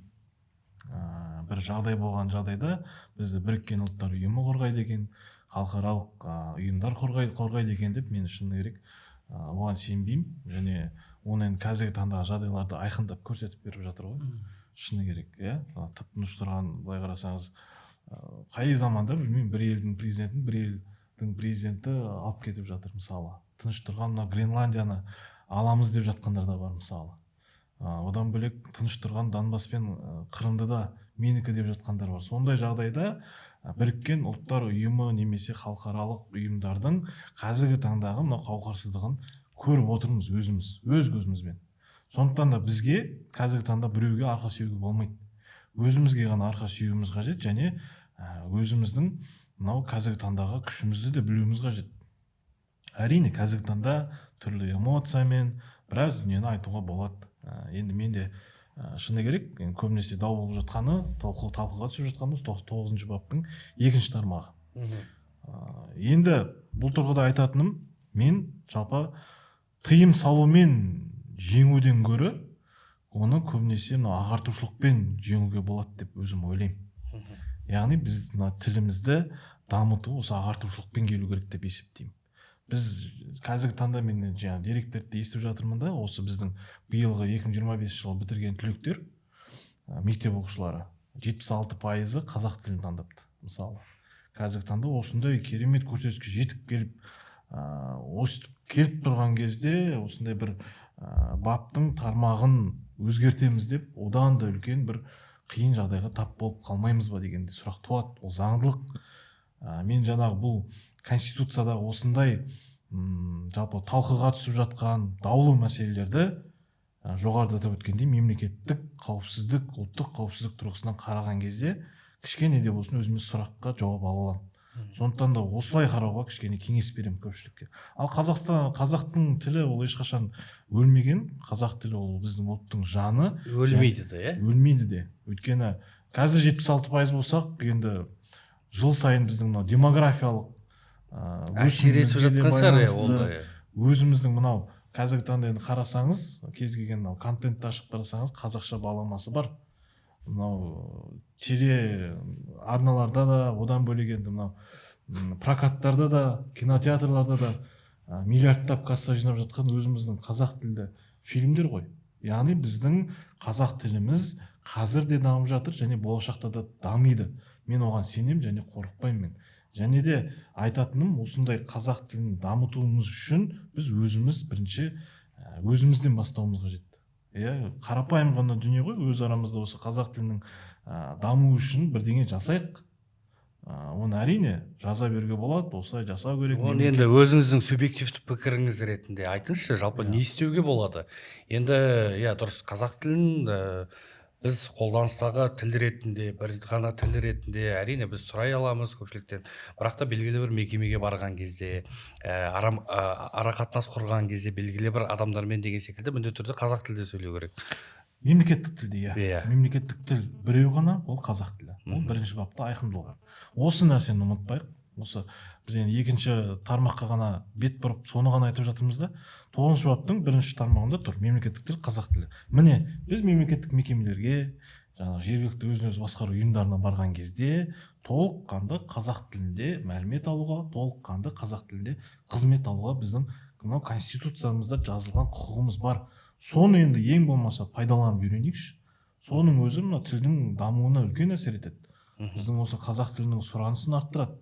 Өзіміз кейде сол қарапайым ғана дүниені пайдалана алмай қаламыз да, қазақ тілінің сұранысын арттыруға өзіміз кейде әрекет жасамай қалып жатырмыз. Сондықтан да кез келген мен айтарым қоғамға, мына жастарға, өзімнің замандастарыма, кез келген мемлекеттік мекеме болсын, өзін-өзі басқару болсын, қазақ тілінде, мемлекеттік тілде қызмет алыңыздар. Және оған сіздердің құқықтарыңыз бар, ол конституциямызда, ата заңымызда жазылған. Нақты шегелеп көрсетілген. Шегелеп көрсетілген. Міне осындай ғана қарапайым дүниеден бастасақ, одан кейін біз өзіміз оның нәтижесін көреміз. Ал одан кейін ағартушылықпен айналысыңыз, контентті қазақ тілінде өндіріңіз, қазақ тілінде контентті өзіңіз тұтыныңыз, балаңызды балабақшадан бастап қазақ тілді ортаға бейімдеңіз, қазақ тіліндегі мектепке беріңіз. Міне осындай іс-әрекеттермен ақ өзіңіз көресіз ол нәтиженің қандай болатынын. Міне барлығын мемлекетке артып қоя бергенінде кейде теріс жақтары болады, оны біз түсінуіміз керек, қазір де түсінуіміз керек. Мен жаңа түсінікті тілмен айтып өткендей болдым, енді геосаяси жағдай деп оны кейін ашып та көрсеттім. Бізге қазіргі таңда ешкім келіп көмектеспейді, қиын жағдай болғанда қалатын сол өзіміз ғана. Сондықтан да бар болғаны 20 миллион халықпыз, бірігіп осындайда алауыздықпен емес, осындай ағартушылықпен тілімізді дамытуға күш салуымыз қажет. Осы орайда бағана жоғарыда атап өткеніңізді қайтадан айтып өтсеңіз де болатын еді. Негізі тілдің мәселесі қозғалып жатқан кезде, егер де конституцияда белгілі бір бәсекелестік сұрақ келген кезде, қазақ тілі мен орыс тілінің жанында қазақ тілі міндетті түрде шешімін табуға көмектеседі деген секілді. Жақсы, енді әлеуметтік желілердегі тілге байланысты ақпараттардан біз аттап өте алмаймыз. Себебі ашық алаңда талқылап отқаннан кейін міндетті түрде халықтың жазбаларын, олардың көрсетіп жатқан бізге көптеген жарияланымдарын осында талқылауымыз керек. Жалпы осындай қазақ тіліне қатысты, тек қана бір тілге қатысты халықтың пікірі ескеріле ма негізі? Қалай ойлайсыздар? Осындай ұсыныстар түсіп жатыр. Жалпы әрине қазіргі таңда енді бұл конституцияның жаңа жобасы, ол жоба ретінде қазіргі таңда халыққа ұсынылды. Бұл жерде енді халықтың тарапынан көптеген енді қолдаулар да болып жатыр. Одан бөлек енді ол тіл мәселесіне болсын, басқа баптарына да болсын, өзінің ой пікірлерін білдіріп жатыр, қолдамайтын адамдар да айтып жатыр. Сондықтан ол халықтың сол пікірлері тек қана әлеуметтік желімен шектелмей, ресми түрде осы жолданса, комиссия мүшелеріне менің ойымша ол міндетті түрде қарастырылады. Сонымен қатар қазіргі таңда комиссия мүшелері ешқандай демалыссыз, тоқтаусыз осы халықпен түсіндірме жұмыстарын жүргізіп жатыр. Одан бөлек халықпен пікір алмасып жатыр деп айтсам болады. Сондықтан соңында осы барлық пікірлер қабылданып, қарастырылып, соның нәтижесінде шешім қабылданады деп ойлаймын. Жалпы жаңа тіл мәселесіне айта кететін болсақ, мысалы қазіргі таңда қолданыстағы конституция, өздеріңіз білгендіктей, ол орыс тілінде жазылған, кейін қазақ тіліне аударылған. Біздің осы жаңа конституцияның жобасы қазіргі таңда толыққанды қазақ тілінде жазылып жатыр. Сонымен қатар ол орыс тіліне кейіннен аударылып жатыр. Бұл да менің ойымша қазіргі таңда еліміздегі тілдің қарқынды дамып келе жатқанын, басым болып келе жатқанның бір белгісі деп білемін. Жақсы, Алмасбек мырза, кешірім өтінемін. Алмасбек мырза, айтыңызшы, кеше осы комиссия мүшелерімен кездесу болып, сіздерде талқылау болды ғой. Жалпы әлеуметтік желіде енді біз көріп отырған жайттан айтпай кете алмаймыз. Бәрібір әлеуметтік желіде тіл мәселесіне байланысты деген, тіпті конституцияның кейбір баптарына деген сын пікірлер айтылып жатыр. Неліктен сынағандарға айыппұл салынып жатыр? Және кешегі талқылауда сіздерде нақты сол тіл мәселесіне өтініш егу арқылы ұсыныстар жолданып жатыр ғой енді. Солардың нақты талқылап жатыр ма, ұсыныстарын қарап жатыр ма? Не айтты негізі? Ол бізде кездесу барысында бұл енді құқықтық мәселелер көп, біз ондай сұрақтарға жеткен жоқпыз. Ал енді сіздің айыппұл мәселесі бойынша маған белгісіз, бірақ енді көзім шалып қалды әлеуметтік желіде. Ол енді қолданыстағы ата заңның және қылмыстық кодекстің қандай баптарын енді қалай бұзған жөнінде мен хабарым жоқ. Бірақ енді қазір біз қарап отырсақ әлеуметтік желіге біздің конституциямызда адал азамат, заң мен тәртіп, табиғат, осы үш мәселе қазір жаңадан қосылды. Ал бірақ адамдар не істеп жатыр? Бұл мәселелерге көңіл бөлмей, сол тіл мәселесіне қатты назар аударып жатыр. Енді бұл тіл мәселесін жаңа Әкежан әріптесіміз айтқандай, біз қолданыста қандай тілді қолданамыз, ағылшын тілі ма, орыс тілі ма, қазақ тілі ма, оны өзіміз білеміз. Бірақ мен енді осы Алматы қаласында 20 жылдан астам уақыт болды, өмір сүрем.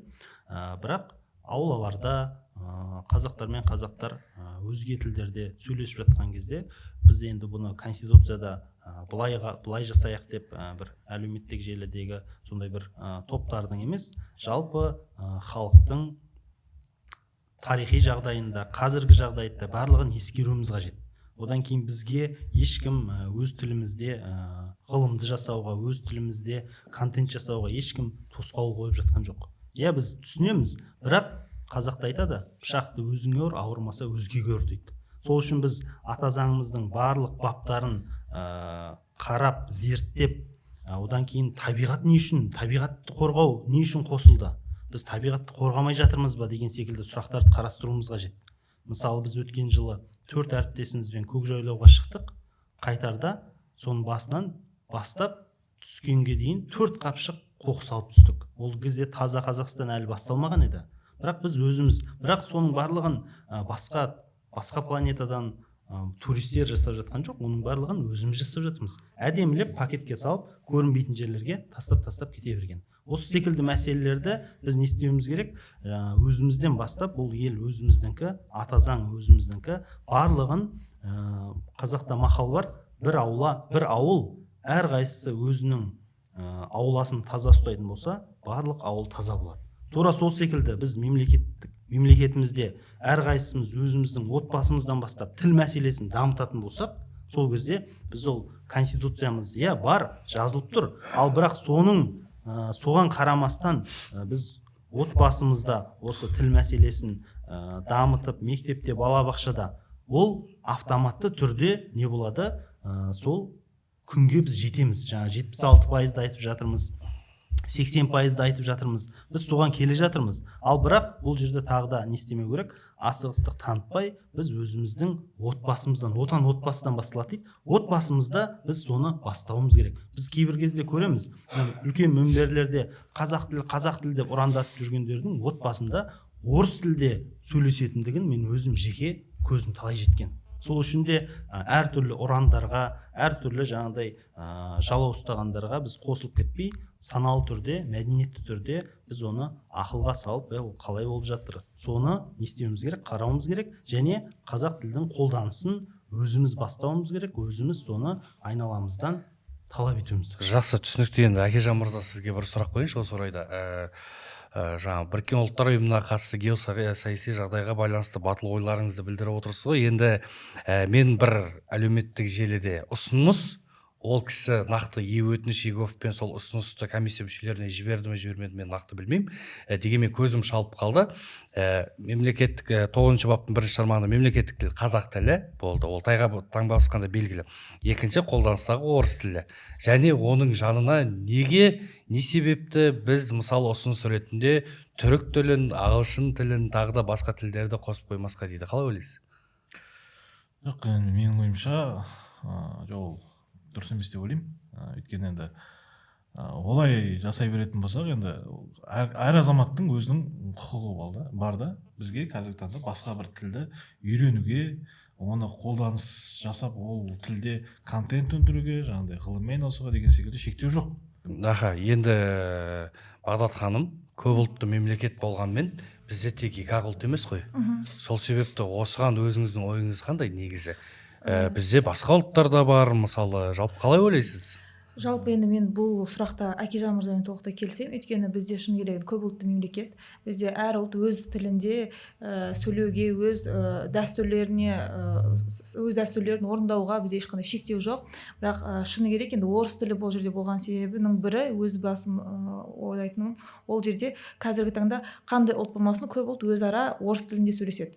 Ол тек қана Қазақстандағы бар тенденция емес, бұл ТМД елдерінде бар тенденция деп айтсам болады. Бірақ бұл жерде біз мына тілде сөйлеу керексіз, мына тілде сөйлеу керексіз деген шектеу қойғанымыз менің ойымша дұрыс емес. Жаңа айтып кеткенде, біз еліміздің тіліміздің дамуын қалайтын болсақ, елімізде қазақ тілін, ол жерде біз өзіміз жалпы қолданыста қазақ тілін қолдануға тырысу керекпіз. Барынша. Ол белгілі бір мекемелерде болсын, жаңа өтініш деп айтып жатырмыз, білім алу болсын, жалпы қазақ тілде контент болсын деген сияқты. Бірақ шыны керек қазіргі таңда бізде орыс тілінде сұралатын жалпы ұсыныстар өте көп. Мекемелерде болсын, сондықтан көптеген өзге ұлт өкілдері де бізде көбінесе қазақ ұлт өкілдері де орыс тілінде сөйлеп жатады. Бірақ енді бұл еліміз тек қана орыс тілде сөйлейді, орыс тілі қазақ тілінен басым деген сөз емес деп ойлаймын. Жалпы елімізде қазақ тілін дамуын қалайтын болсақ, біз өзімізден әрекеттенуіміз керек. Ал жаңағы осы 9-шы баптағы 2-ші тармақтың ол бұрынғы конституцияны қазір қолданыста қалғаны, түсінікті. менің ойымша ол шектеу бермейді. Сіз өзіңіз жалпы жұмыс барысында немесе қызметте көбінесе қай тілді жиі пайдаланасыз, қолданасыз? Мен екі тілде де пайдаланамын, бірақ айта кетейін, мен кішкентай кезімнен бастап өзім мектепте болсын, жоғары оқу орнында болсын, магистратура, докторантура мен тек қана орыс тілінде білім алғам. Өйткені шыны керек, мен мектепке барған заманда орыс тілі бізде көбінесе дамып жатқан болатын, орыс тілінде көбінесе бізде контент емес, ол кезде кітаптар болсын. Ол заман КСРО-ның заманы ма еді? КСРО-ның заманы 90-шы жылдар. Бірақ 90-шы жылдарда біз білеміз, көбінесе бізде орыс тілінде мектептер болған, елімізде кітаптар да орыс тілінде болатын. жалпы осы қатты кетпесек те осы 2000-2010 жылдарда біз жоғары оқу орнында оқитын кезде көбінесе орыс тілінде әдебиет болатын. Біздің барынша осы қазақ бөлімінде оқитын жастарымыз ол орыс тілінен әдебиетті қазақшаға аударуға тырысатын. Қазіргі таңда әрине ондай қиындық жоқ, бірақ мен үшін қазақ тілін білу, қосымша қазақ тілінде сөйлеу ол шектеу болған жоқ. Сондықтан еліміздің әр азаматы үшін де ол шектеу емес. Бірақ сонымен қатар да қазақ тілін дамытқымыз келсе, біз оны мәжбүрлеп, мысалы ол заңға енгізуден емес, жалпы өзіміз енді қазақ тілінде пайдалы контент жасап, қазақ тілін дамытуға, сөйлеуге мүмкіндік жасайтын болсақ, сонымен қатар өзіміз де қазақ тілінде жалпы услугаларды алатын болсақ, қызметтерді алатын болсақ, жақсы, түсінікті. Енді Әкежан мырза айтыңызшы, жалпы жаңа айыппұлға байланысты айттық қой, конституция бойынша әрбір азамат өзінің ойын ашық айтуға құқылы, дұрыс па? Дұрыс қой. Енді мен сізге мынандай бір сұрақ қойғым келіп тұр да, неліктен онда ашық айтуға құқылы болса, неліктен ол кісілерге әлеуметтік желіде ойын ашық айтқан жандарға кейбір жағдайларда тіпті үйіне хабарлама келіп жатқан, қоқан лоққы көрсету, неліктен соған жауап береді? Енді бір нәрсені дұрыс түсінуіміз қажет. Бізде енді қазір қолданыстағы Конституциямызда 20-шы бапта көрсетілген сөз еркіндігіне кепілдік беріледі. Ал қазіргі таңда жаңа жобасында 23-ші бапқа өзгерген ол сөз еркіндігіне және адамның техникалық көркем шығармашылық еркіндігіне кепілдік береді. Оған тоқталамыз. Қазіргі жағдайға байланысты айтылып жатқан дүниелер ол жалған ақпараттарға қатысты. Көпшілік түсінбей қалып жатыр да, мен сонда өзімнің позициямды білдірсем, әлеуметтік желіде жазсам, қазақ тілі бірінші орында болсын, тек қана қазақ тілі қалсын деп жазсам, онда маған ертесіне полиция қызметкерлері, құқық қорғау органдары адамдар келе ме, хабарласа ма деп жатыр. Жоқ. Бұл сіздің конституцияда қорғалған құқығыңыз. Сіз оны айта аласыз, мен де айта аламын, сіз де айта аласыз. Ол бойынша керек болса көрсетіңіз баптарды. Міне осы жерде тұр, менің сөз еркіндігіме мемлекет кепілдік береді. Сондықтан да мен өз ойымды ашық айтуға құқылымын деген секілді. Ал айыппұлдар мәселесі, немесе бір сөйлесулер деген секілді, полиция қызметкерлерінің келу деген дүниелердің барлығы мен енді сұраған кезімде, осы комиссия мүшелерімен кездескен кезінде айтқаны, ол тек жалған ақпараттарға байланысты. Мысалы ол қалай? Егер сіз тұрасыз да 8-ші бапты қарайсыз да, жаңа нұсқадағы, сол жердегі жердің иесі халық, бірақ осыған меншік ететін мемлекет деген көрсетілген жазуды тұрасыз да, 3-ші тармақты, соны айтасыз да, жер сатылады екен деп жазып жіберсеңіз, өзіңіздің мысалы әлеуметтік желіңізге, онда сіздікі жалған ақпарат қой. Яғни сіз мынау конституциядағы, ата заңдағы жазылған, айдан анық көрсетілген дүниені өзіңіздің пайымдауыңызша өзгертіп, басқа адамдарға қате ақпарат беріп отырсыз. Яғни бұл жалған ақпарат болып табылады, саналады.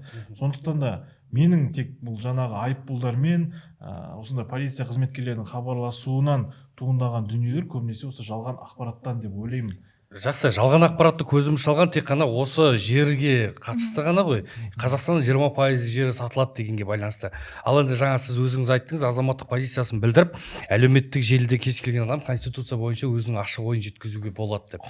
Иә, мінекей біздің подкастты көріп отырған құрметті көрермендер, осы подкасттан кейін Әкежан мырза саясаттанушы ретінде сіздер тек қана жалған ақпарат таратпасаңыздар болды. Ақпараттық арандатушылармен фейк ақпарат таратпай, конституцияға қатысты нақты ойларыңыз болса, жазуға болады. Егер солай ғана қараңыз, егер қарсымын деп жазды, ешқандай фейк ақпарат, жалған ақпарат таратқан жоқ, жай ғана қарсымын деп жазып, егер оған да белгілі бір жоғарғы жақтан байланысып, немесе хабарласып жатса, ол демек сол азаматтың құқығын таптап жатыр деген сөз. Ондай бірақ болмайды деп ойлаймын. Егер болған жағдайда конституциялық сотқа шағымдануға әр азамат құқылы. Мен де құқылымын, мен де өз басым осы әлеуметтік желіні жақсы пайдаланушы азамат ретінде түрлі пікірлер жазамын. Және оған білмеймін, хабарласып әлі уақытқа дейін ондай дүние болмапты. Әр адам тек өзінің құқығын білу керек. Бұл жерде сөз еркіндігі міне тұр ғой, қазір қолданыстағы 20-шы бапта. Оны қазір келеміз, сұра тұрыңыз. Иә, оны түсіндім. Енді қараңыз, әркім өзінің құқығын жазуға міндетті, иә? Ал егер сол құқығын міндетті бола тұра біреулердің айтуымен жазатындар ше, мысалы әлеуметтік желіде қазір көптеп тарап жатыр ғой. Копипаст жасап көшіріп алып қайтадан қойған жағдайлар көп кездесіп жатыр қазір. Оны біз ешқандай көзіміз жұмып қарай алмаймыз. Ол жоқ, ондай нәрсе болмады деп те айта алмаймыз. Оны біз жалған ақпарат деп те айта алмаймыз. Себебі конституциямен ашығын айтқан кезде конституциямен елтаңбаның суретін алыңдар, соны Трец әлеуметтік желісін жүктеп алып, сол жерге біз конституцияны қолдаймыз, алға Қазақстан деген секілді тіпті сол жерін көшіріп те алып жатқан жайттар кездесіп жатыр да мысалы. Ондайлар қалай сонда? Ол жерде сөз бостандығы жоқ, белгілі бір адамның нұсқауымен келтіріп отқан әлеуметтік желіге солай ма? Оны өйтіп таратып отырған адамдардың яғни құқықтық сауаттылығы жоқ деген сөз да. Яғни ол біреудің мүмкін оның құқықтық сауаттылығы бар, мүмкін жұмысынан жеп отырған наннан айырылып қалғысы келмейтін шығар. Енді ол өз құқығын білмей тұр ғой. Нақтырақ айта кетіңізші. Былайша айтқан кезде, егер сізді біреу осындай бір пост жаз немесе осындай бір ақпаратты сал деп міндеттейтін болса, онда сол жерде сіздің құқығыңыз тапталып жатқандығының бір белгісі. Ол бойынша тиісті органдарға сіз шағымдансаңыз болады. Ол өзіңіздің құқығыңыз. Менің ойымша, жаңа сіздің айтып отқаныңызды түсініп отырмын, әлеуметтік желілерде тудың суретімен елтаңбаның суретін қойып, мен жағдай қолдаймын деген секілді бір сарынды бір текстпен жасалып жатқан хабарламалар, посттар. Оны көріп жатып, бұл енді нағыз ақпараттық түсіндірме жұмысындағы ең дұрыс емес формат қой. Ол керісінше әсер ететін форматта. Мысалы, шынымен де қолдайтын, немесе енді біз түсінуіміз қажет, қазірдің конституцияны талқылап жатқан кезде тек жақтаушы және даттаушылар ғана емес, сонымен қатар бейтарап өкілдер де бар, қарап бақылап отырған. Не болады екен, қалай дұрыс, кімнің аргументі дұрыс деп, сол кезде мынадай жаңағы бір сарынды, бір текстпен, бір суретпен жасалған хабарламалар әлеуметтік желілерде көбейсе, ол керісінше жаңа бейтарап өкілдерге әсерін тигізеді. Олар сол дүниеге қарап өзінің негативті ойын қалыптастыруы мүмкін. Сондықтан да мен бұндай жаңағы бір сарынды ақпараттық түсіндірме жұмыстарына қарсымын, және ол керісінше әсер ететіндігін айтқым келеді. Бұл дұрыс емес формат, бұл ескі формат, бұл керек емес. Қазіргі талқыда тек қана адамның шынайы пікірі. Сол үшін мысалы қараңызшы, белгілі бір мекеменің басшылары сіздер қолдаңыздар деп нұсқаумен, бұйрық раймен жеткізбей, негізі сіздер ата заңымызды, жаңа жобамызды нақты оқып шығып, қай тұстармен келіспейсіздер, нақты соны жазыңыздар деген нұсқау беру керек негізі. Ал оларда немесе басқаша нұсқау беріліп тұрма. Қазір әлеуметтік желіде тарап, қараңызшы, сіз айтасыз, конституциялық сотқа барып жүгінсе болады дейсіз. Ал бірақ ол солай жүгінетін дейін десе, мүмкін сескенетін шығар. Мүмкін ол бала шағасын асырып отырған, нан жеп отырған жеріне айырылып қалғысы келмейтін шығар. Ал егер солай конституциялық сотқа жүгінгеннен кейін ол кісінің жұмыссыз қалмауына кім кепіл? Енді бұл жерде былай ғой, ол шағымданатын болса, оның енді факттары болады ғой, дәйектемелері болады. Яғни ол енді фактпен шағымданғаннан кейін түсінікті ғой, жаңағы мекеме басшысы ма әлде кім оны итермеледі, сол адамның жауапкершілігі тартылатындығы. Егер онда бәріміз осылай отыра беретін болсақ, мен қорқамын, мен жұмысымнан айырыламын, мен басқа жұмыс жоқтай Қазақстанда отыра беретін болсақ, онда біздің жаңағы айтып жатқан сөз еркіндігіміз бәрі қайда қалады? Мысалы, құқықтық сауаттылық қалыптасып келе жатыр деп айтып жатырмыз. Солды бізде жаңағыдай ғой, немесе немқұрайлы қарайды, немесе осындай жаңа кішкене қорқақтық бір позицияны ұстап алып отырады да, бізді мәжбүрледі, итермеледі деген дүниені мен кішкене түсінбеймін, және түсінгім де келмейді негізі. Өйткені сізді итермелейтін болса, өзіңіздің қалауыңызды емес дүниеге, онда сіздің жаңа құқықтық сауаттылығыңыз төмен, және соны пайдаланып жатыр деген сөз. Әркім өзінің пікірін ашық түрде айтуға құқылы деп осындай алаңдардың бәрінде айтып жатамыз да, бірақ түптің түбінде енді сол жаңағыдай әркім өзінің құқығын дұрыс пайдаланбағанның әсері.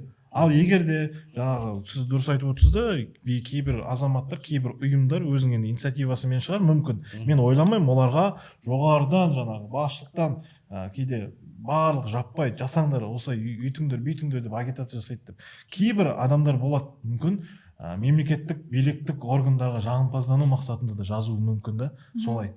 Бірақ ол дүниелердің барлығы осындай бір дұрыс емес форматта жеткізіліп жатқандықтан, бұл осы жаңа конституцияның түсіндірмелі ақпараттық кезеңіне кері әсерін тигізіп жатыр. Жақсы, түсінікті. Енді мемлекеттің белгілі бір адамдарына жағыну мақсатында деп жатсыз ғой. Бірақ соңғы тараған ақпараттарға сәйкес, тіпті мемлекеттік мекемелер, жоғары оқу орындары нақты қайсысы екенін білмедім. Мен әлеуметтік желіде көрген бойынша сіздерден қазір пікір білгім келіп отыр. Әлеуметтік желілерде тіпті студенттердің бакалавр, магистрлығы студенттерге де сондай бір нұсқа берілген секілді болып көрінді сол жазбада. Бірақ ол жазбада нақты дерекпен дәйек факт ешқандай жоқ. Нақты қай университет екен тек қана жазбада жазылған. Егер де сіздер конституцияны қолдаймын деп осындай әлеуметтік желіге жазсаңыздар, онда сіздерге белгілі бір межедегі балдарыңызды қойып береміз деген секілді. Жалпы бұл нәрсені оқыдыңыздар ма өздеріңіз? Көрдіңіздер ма? Жалпы нақты балдар қойып береміз дегенді көрмедім, бірақ әрине әлеуметтік желіде осындай деректерді көрген болатынмын. Жалпы ол жерде конституцияның мен елтаңбамен суретімен де қолдаймын деген посттар, одан да басқалар деген сияқты. Бұл жерде айта кететін жағдай, менің ойымша, енді бұл әртүрлі оймен, әртүрлі себеппен жазуы мүмкін. Ол жаңағы жағымпаздану болуы мүмкін себебі, біреу мәжбүрлеуі мүмкін деген сияқты. Немесе адамдар шынымен де қолдаса да, жай ғана өзінің ойын дұрыс жеткізбеуі мүмкін. Одан бөлек жалпы жай енді бейтарап қарағаннан кейін просто так жай ғана солай жаза салуы да мүмкін деген сияқты. Менің ойымша бұл жерде енді басты себеп бірінші қай себеппен жазса да ең алдымен бұндай публикациялар ең алдымен кері әсерін тигізетінін ұмытпау керек. Екіншіден, сіз ондай публикация жасаған кезде ең алдымен жауапкершілік өзіңізде, соны ұмытпау керек деп ойлаймын. Өйткені жаңа біздің кез келген мекемеде жұмыс істейтін болсаңыз, ешқандай жұмыс беруші сізді ондай нәрсе мәжбүрлей алмайды. Яғни сіз публикация жасамағаныңыз үшін де сізден жұмыстан шығарып кете алмайды деген сияқты. Сонымен өз құқығыңызды біліп, өз құқығыңызды қорғай алатын болсаңыз, сонымен қатар мысалы сіздің құқығыңыз бойынша мынау жасауға болады, мынау жасауға болмайтынын білетін болсаңыз, менің ойымша ондай нәрсеге жол бермеуге болады. Сонымен қатар айта кететін жағдай, бұл жерде конституцияның жаңа жобасын талқылау ол өте маңызды және де қажет нәрсе деп ойлаймын. Кейбір жағдайда мысалы мүмкін енді бұл мәжбүрлеу емес, жалпы осы конституция бойынша өз ойыңызды айтыңыз, өз пікіріңізді білдіріңіз деген сұраныстар болып жатса, онда тұрған ештеңе жоқ деп мен ойлаймын. Барлығымыз енді бейжай қарамай, бұл енді құжат, бұл конституция біздің болашағымызды айқындайтын құжат болғандықтан кейін барлығымыз өз ойымызды білдіргеніміз маңызды деп ойлаймын. Таныспай да бір-біріне еріп кетуі де мүмкін ғой. Жалпы жас ғалым ретінде өзіңіз не айтасыз? Ғалымдардың ордасы бар, немесе әлеуметтік желілерде өздеріңіздің бір топтарыңыз бар, белгілі бір. Қандай нұсқаулықтар келуі мүмкін жаңа жазылып жатқан жоба бойынша? Енді сіз айтып отқан университеттің тарапынан ондай дүниелерден көзім шалмады әлеуметтік желіде. Иә, мен көрсетіп дәлелдеп беремін, кейінірек айта беріңіз. Ал енді бұндай біз бірінші кезекте студент болсын, магистрант болсын, докторант болсын, өзінің құқығын білу керек. Өзінің құқығы, ол магистрант ретінде, студент ретінде, докторант ретінде. Одан кейін мекемелер қазір енді бұрынғымен салыстырғанда жағдайлар тез өзгеріп жатыр. Бұрынғыдай қазір не жоқ, цензура дейміз ба, жаңағыдай балың. Қазір жастар, мысалы біз 2004 жылы студент болсақ, қазіргі жастар мүлдем басқа. Біздің кезімізде мысалы оқытушылар бізге жалған ақпарат беріп отырса да біз басымызды бүйтіп отыра беретінбіз. Қазір сіз жастарға бір қате ақпарат айтыңыз, ол бірден сіздің қате айтып жатқаныңыз, қай жерден айтып жатқаныңызды бірден тұра тұрыңыз, мына жерде сіз дұрыс емес айттыңыз деп өз пікірлерін ашық білдіре алады. Себебі біз кеңес өкіметінің соңғы тұстарын көрсек те, бізде ондай сарқыншақтық деген нәрсе болды. Ал қазіргі жастарда ондай нәрсені, мен өзім университеттерде дәріс берем, ондай нәрсені жастардың бойынан байқау мен байқамадым. Сол үшін де қазір университет басшылығы деканат былай деді, сонымен еріп кете беретін жастар өте аз. Сол үшін де біздің айтарымыз, жастар өзінің құқығын білу керек.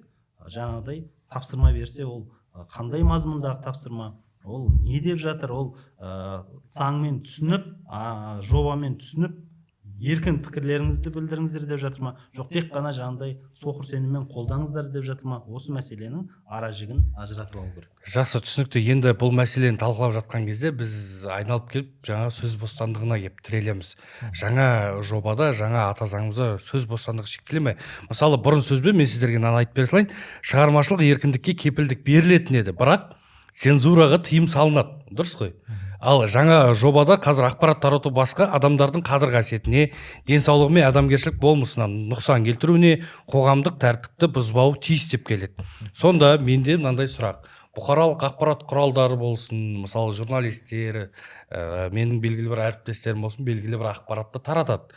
Ол ақпарат белгілі бір кісіге ұнамай қалса, мысалы, сонда ол менің жаңағы қоғамдық тәртіпті бұзды, адамгершілік болмысыма, қадір қасиетіме, денсаулығыма тіпті әсер етті деп сізбен соттаса ала ма? Сол ақпарат үшін осыны толығырақ айтсаңыз.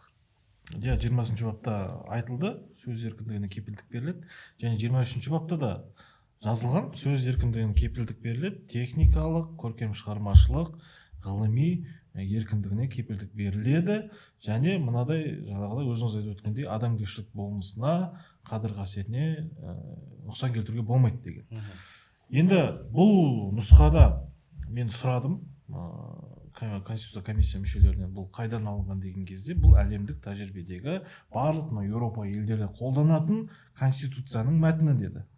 Және бұндай жалпы адамгершілік болмысына, қадір қасиетіне нұқсан келтірмеу керек деген ұғым қандай кезден пайда болды? Өздеріңіз енді білесіздер ғой, қоғамда соңғы кездері біздің енді қоғам болғаннан кейін әртүрлі адамдар болады, ерекше жандар бар. Әсіресе мынау мектептерде буллинг мәселесі қазіргі таңда өте өзекті. Айтатын болсақ, сол ерекше балаларға, ерекше балалардың ата-анасына деген қоғамда кейбір кездері буллинг болып жатқандығын көріп жүрміз өзімізде соңғы уақыттары, өкінішке орай. Бірақ енді осы буллингтің жалпы алдын алу үшін, осындай адамдық қадір қасиетіне нұқсан келтірмеу үшін бізде осындай Конституцияда осы сөз тіркесін қосып отырмыз деп маған айтқан болады. Буллингтің сонда енді ерекше жандар, былай айтқанда, олардың отбасы буллингке ұшырауының себебі олар жайлы ақпараттың таралуы ма, сонда бұқаралық ақпарат құралдарына? Жоқ, ақпараттың таралуында ғана емес, бұл жерде жаңағы кәдімгі өзінің қатарластарынан, сол жердегі қоғамның өкілдерінен, және сол қоғам өкілдері сол ақпаратты, шынымен де қазір енді әлеуметтік желіге кез келген адам кез келген суретін, фотосын жариялай салып, ол туралы ақпарат тарата салуға оның құқығы бар, бірақ сол құқығым бар деп кейбір осындай қоғамның ерекше бөлігіне нұқсан келтіретін болса, бұл дұрыс емес дүние. Міне осыны Конституцияда осындай сөз тіркесімен енгізіп отыр. Ал сіз айтып өткен, енді мен журналистермен де біраз сөйлесіп ақылдасқан кезде көп журналистер бұл 23 баптағы осындай сөз тіркесінің қосылуына қарсы шығып жатыр. Неге? Себебі қазіргі таңда енді көп айтылып жатқан пікірлер ол біздің егер ақпарат таратамыз бір кісі туралы, мысалы осындай дүние болыпты, біз соны ақпарат таратпас бұрын сол кісіге бірінші көрсетіп алуымыз керек па, сонда деген секілді пікірлер туындап жатыр. Енді осы тұрғыда бізге айтылып жатқан пікірлер ол мынау адамгершілік болмысын, қоғамның адамгершілік болмысына нұқсан келтірмеу керек деген дүниелерді заңдық тұрғыдан шекарасын белгілеп беруіміз қажет қой деп жатыр. Ол да орынды. Бірақ енді осы тұрғыда Конституция комиссия өкілдері айтып жатыр, егер де сіз осындай ақпарат таратып, бірақ сіздің ойыңызша ол адамның қадір қасиеті мен адамгершілік болмысына нұқсан келтірмеген болса, онда сіз конституциялық сот арқылы соттаса аласыздар деп отыр. Мысалы, журналистердің өзіне де. Егер сіз ақпарат тараттыңыз, бірақ сіздің ойыңызша бұл жаңағыдай ол адамның қадір қасиетіне нұқсанына келтірмейді ешқандай зиян. Яғни сіз оған өзіңіз сенімді болсаңыз және оған дәйектемелеріңіз болса, сіз конституциялық сот арқылы соттаса аласыз. Мысалы, Әкежан мырза, мысал ретінде сізді алайық, сіз белгілі бір қызметтесіз. Сіздің қызметіңізге байланысты, мысалы, шикіліктер шығуына байланысты бұқаралық ақпарат құралдарына журналистер жарыса жазды. Және бұл сіздің қадір қасиетіңіз бен денсаулығыңызға нұқсан келтіре ме? Егер ол шын дүние болатын болса, ол журналистердікі дұрыс қой. Иә. Осындай жағдайларда қайтпек керек. Ондай жағдайда енді ол жағдай жалған ақпарат. Сонда әр ақпаратты шығарып, журналистер барып конституциялық сотқа жүгініп, сол жерде әр таратқан ақпараты үшін соның дәлелдемелерін, дәйектерін ұсынып соттасып жүре беру керек. Жоқ, ол егер жаңағы таратқан ақпарат, оны тергеу уақытында сол тергеудің жұмысына мысалы дұрыс емес бұрыс әсер ететін болса, тергеу мысалы енді былайынша айта салайыншы, мынау жақында енді Шымкентте болған оқиға, иә, Нұрай қарындасымыздың мезгілсіз осындай қаза табуы мысалы. Сол тергеу мысалы әлі күнге дейін жүріп жатыр да. Бірақ тергеу жүріп жатқан уақытта бұрынғы полиция қызметкері мен бір журналист, тергеуші тергеушімен жаңағы бір журналист подкаст түсіріп, жаңағы тергеудегі құпия мәліметтерді жариялап отыр да. Бірақ енді журналистердің сөз еркіндігі деп жатырмыз, жаңағыдай құзыреті бар төртінші билікті бекер айтпаймыз ғой, олардың құзыретін шектеу ол біздің жалпы демократиялық мемлекет құруымызға үлкен кедергі келтіреді мысалы. Сондықтан да комиссия мүшелері де айтып жатыр, жоқ, журналистер егер өзінің жаңағы ақпаратының рас екендігіне сенімді болса, және ол ақпарат ол нұқсан келтірмейтініне сенімді болатын болса, онда ол конституциялық сотпен соттасалады. Бірақ егер журналист рас ақпарат таратып отырса, жалған емес болса, журналистика дұрыс әрине. Жақсы, енді рас ақпаратты таратады. Көбінесе жалпы мен өзім көзім көрген, өзім танитын журналистердің арасында ешқандай хайпқа жақындамай, біз журналистер қалай белгілі бір ақпарат келген кезде біз оны міндетті түрде ресми сауалдарды жолдау арқылы ресми жауапты алып, ресми ақпарат шығарамыз. Блогер мен журналистің айырмашылығы сол. Біз ақпаратты тексеріп, 100% көзімізді жеткізіп барып шығарамыз. Ал блогерлерді ол ақпаратты көрген бойда қабылдап бірден жариялайды, оның анық-қанығына көз жеткізбейді, мысалы. Менің ойымша, бұл жерде қосып кететін жағдай, бұл тармақ менің ойымша көбінесе бұқаралық ақпараттар күштеріне әрине, бірақ одан бөлек бұл пікір көшбасшыларына. Бізде қазіргі таңда осы әлеуметтік желілерде пікір көшбасшылары көп, яғни ол блогерлар болуы мүмкін, оқырмандары көп, азаматтарымыз деген сияқты. Сондай сол азаматтарымыз кейде мүмкін осы жауапкершілікті түсінбей, бір ақпаратты қабылдаған кезде оны тексермей, оны жариялап кетуі мүмкін. Кейіннен ол басқа азаматтың сол адами болмысының қалыптасуына ол үлкен әсер етуі мүмкін. Сондықтан бұл тармақты менің ойымша осы басқа жағынан да қарағанымыз дұрыс. Ол әрине заңды тұрғыда бір тергеу болып жатқан кезде де әсерін тигізуі мүмкін. Жалпы бұқаралық ақпараттар күштері де кейде қателіктер жасауы мүмкін деген сияқты. Бірақ енді бұқаралық ақпараттар күштері көбінесе мамандар жұмыс істейді ғой, енді кәсіби мамандар, олар өз жұмысын біледі деген сияқты. Енді бұған дейінгі мысалы біз бұл жаңа жобаға дейінгі де ақпараттарды осы уақытқа дейін таратып келеміз ғой. Мысалы, айыпталушы бар, күдікті бар, сотталушы бар, немесе жәбірленуші бар. Оларды белгілі бір сұхбат беретін кезде біздің түрімізді жасырыңыздар, есімімізді анонимді жіберіңіздер деген секілді олардың өтініштері болса, біз міндетті түрде әрине орындаймыз. Және белгілі бір олар айтпаса да біз кейде кейбір мысалы кәмелетке толмаған қыздардың, кәмелетке толмаған жігіттердің, кішкентай бала шағалар болса, оларды міндетті түрде бет-жүзін халыққа біз көрсетпейміз. Оның барлық құқықтарды біз білеміз, негізі. Енді осы тұрғыда айтып жатқанбыз ғой. Енді жақсы, бұл мәселені негізі ашып дұрыстап түсіндіріп бердіңіз деген ойдамын. Тағы не айтасыз? Тағы бір қосатын не, енді бұл жерде бұқаралық ақпарат құралдарының уәждерін мен түсініп тұрмын.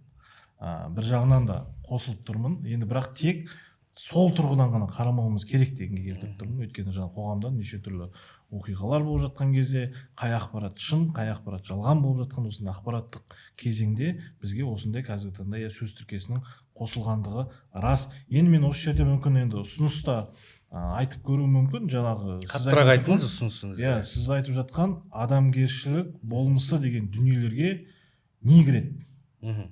Соны мүмкін қосымша жазып өткен дұрыс шығар. Шекарасын анықтап. Әйтпесе, жаңағы сіз айтып өткендей, ол менің адамгершілік болмысыма жаңағыдай кедергісін келтірді, нұқсан келтірді деп әр нәрсеге сылтауратып, журналистті жаңағыдай сотқа беріп, олай да дұрыс емес.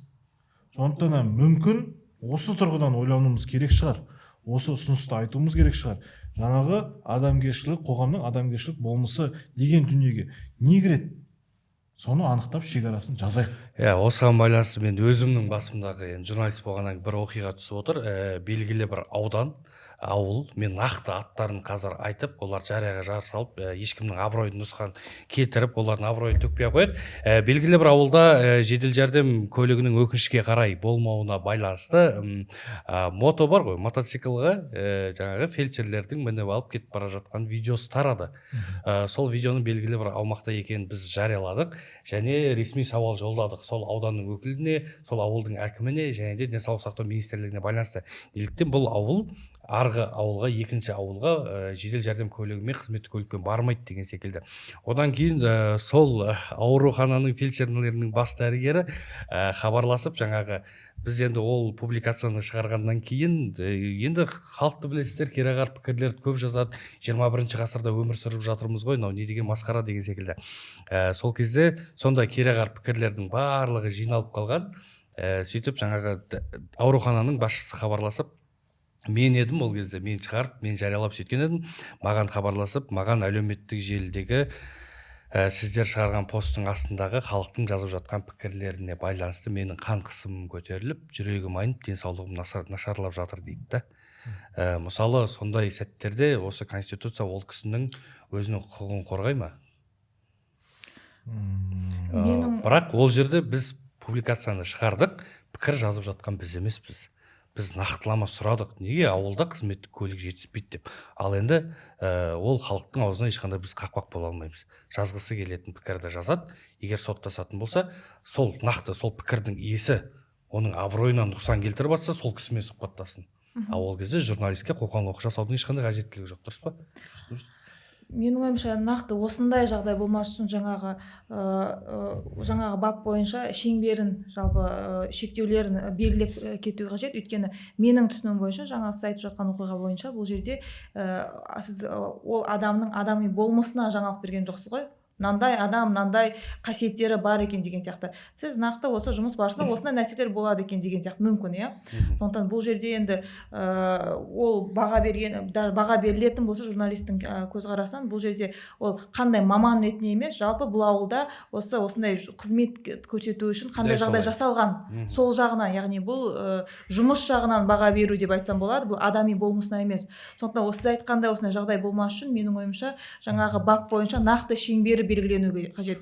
Өйткені болашақта көптеген азаматтар оны басқа жаққа бұрмалап, басқалай істеуі мүмкін. Жақсы, түсінікті ғой. Иә, журналистердің де бұл жердегі қорқынышын да бағана айтып өттік қой. Тағы қосарыңыз бар ма осы тақырыпқа байланысты? Жалпы енді жаңағы бұқаралық ақпарат құралдарының бұл жердегі қорқынышы өте орынды және өзекті. Сондықтан да енді жаңа 23-ші бапта осылай нақты талқылап өткеніміз жөн. Енді шынымен неден қорқынышы бар? Өйткені бізде қоғамда әлі күнге дейін шашал десе бас алатындар бар да. Жақсы. Ал мына конституцияда тұрады да, осыда тұр екен, менің болмысыма әсер етті деп әр нәрсені бір айтып, журналистің құқығын шектеуі де мүмкін. Ол адамгершілік болмыс деген дүниені білмейтін де адамдар бар. Сондықтан да ол бойынша журналистің құқығын шектеу арқылы бұндай нәрсені жүзеге асырмас үшін бізге осы 23-ші бапта осы адамгершілік болмысына нұқсан келтірмеу деген секілді сөз тіркестерінің мүмкін шекарасын анықтап жазу өте қажет. Өйткені біздің қоғам әлі күнге дейін осындай дүниелерге келген кезде дау туады, талас талқы болады. Сондай кезде біздің бұқаралық ақпарат құралдарының жалпы қызметі шектеліп қалмау керек. Түсінікті, жақсы. Енді әлеуметтік желіде жалпы халық тек 9-шы баптың 2-ші тармағын талқылай бермей, негізі осы баптарды да бірең саран қарап талқылау керек шығар. Сол үшін де сіздерді арнайы осы ашық алаңға шақырып отырмыз ғой. Енді Алмасбек мырза, айтыңызшы, Қазақстан заңгерлер одағы конституцияға дінді мемлекеттен бөлу нормасын енгізуді ұсынды. Осы жайлы сізден сұрағым келіп отыр. Енді бұл жаңа зайырлы мемлекетпіз. Бірақ зайырлы мемлекет деген кезде біз қоғамның қай аудиториясына барған кезде біз сұраймыз.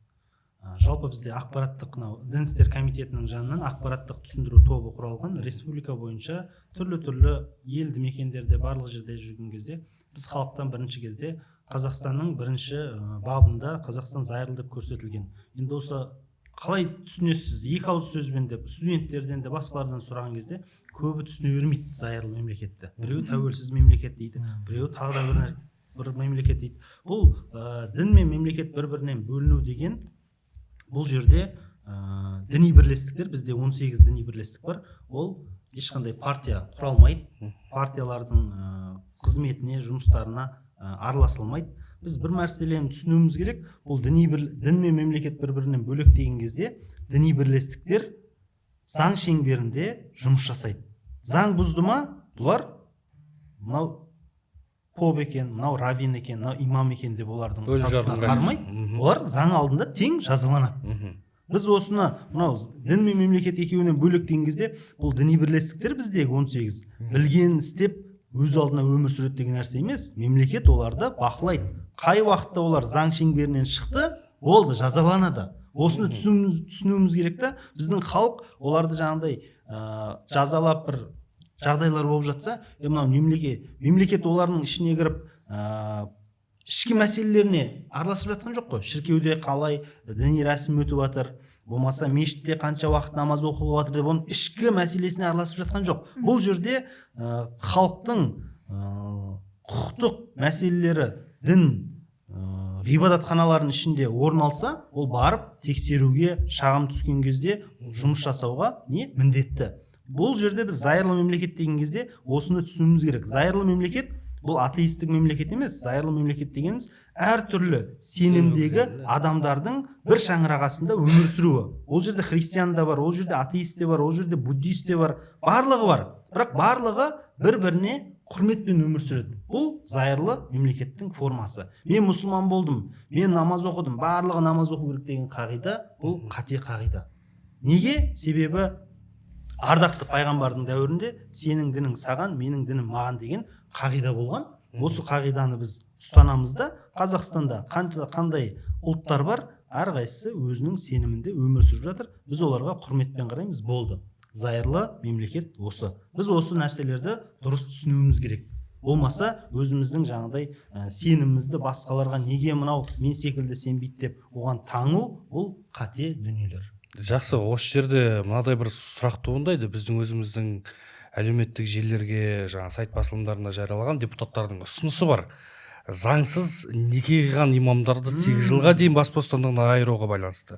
Осы жайлы толығырақ айтып өтсеңіз.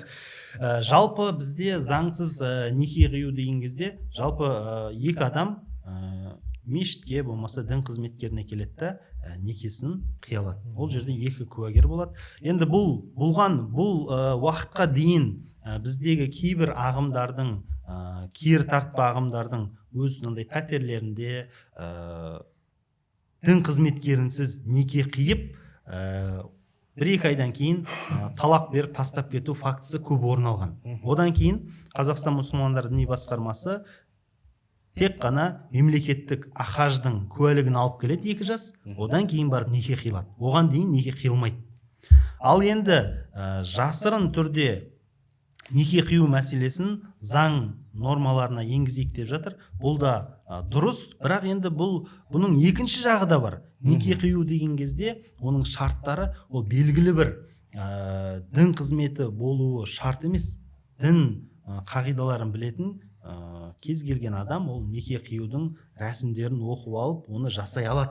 Оны ақсақалдарымыз да, басқалар да. Ал бірақ енді заң жүзінде оның орындалуы, бекітілуі, мен оны құптаймын. Себебі адам, мен біреудің некесін жаңағыдай қиып жүрсем, ертең оның жауапкершілігі бар екен деп адам сезінетін болса, бұл алдағы уақытта бізге оның оң өзгерістің нәтижесін береді алдағы уақытта. Сол үшін де бұл депутаттардың бастамасын мен қолдаймын. Ал енді кейбір депутаттарымыз бар бізде.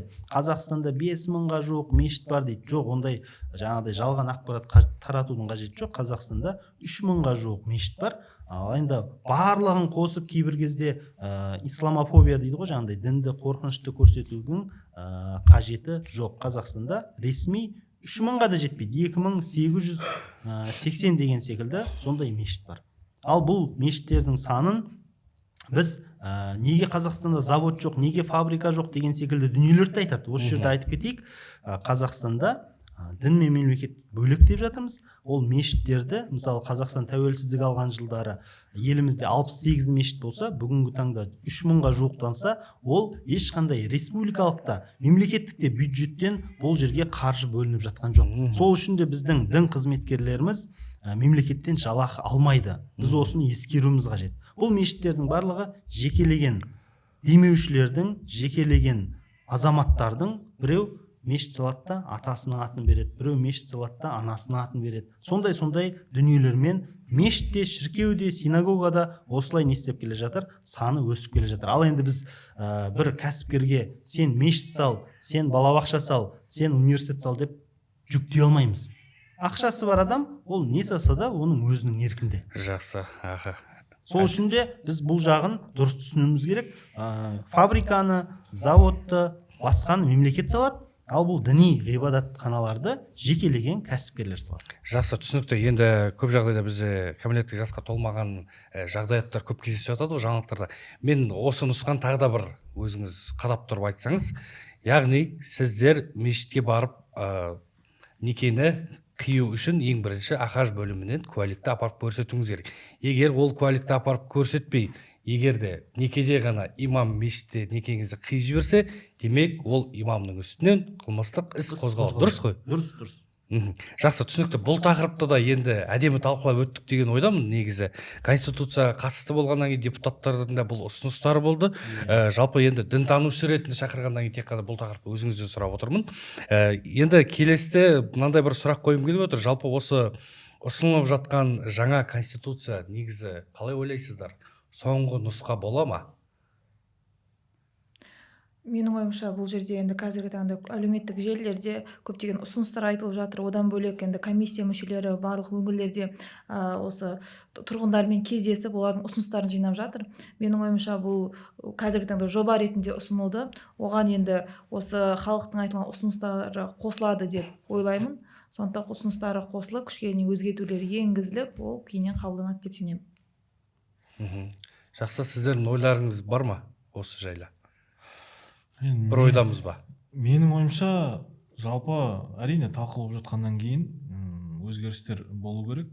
Мысалы енді бірақ мысалды айта салайыншы. 23-ші бапты жаңа талқыладық қой. Мысалы сол кезде тіпті жаңа 23-ші бапта адамгершілік болмысына нұқсан келтіруден басқа дегеннің қасында рухани және имандылық деген сөздер де болған мысалы. Бірақ енді ол жаңағы қоғамдық талқылауларда комиссияның жұмысы барысында оны алып тастады, өйткені сондай кішкене резонанс тудырды деген секілді. Сол секілді қазірде енді әлеуметтік желілер арқылы, өтініш арқылы, мынау электрондық үкімет арқылы әлде ұсыныстар түсіп жатыр ғой. Мына 23-ші бап болсын, осындай ұсыныстардың бәрін саралай келе, жаңа мәтіндік нұсқасында өзгерістер болуы мүмкін, бірақ жалпы сұлбасы, концепциясы менің ойымша қалатын шығар. Өйткені мәтіндік өзгерістер, жаңа кейбір сөздердің қосылуы, шекарасын айқындалуы деген дүниелердің қосылуы мүмкін. Толықтырулары әбден мүмкін. Өйткені ол талқылаулар болған жерде ол болуы тиіс тіпті толықтырулар.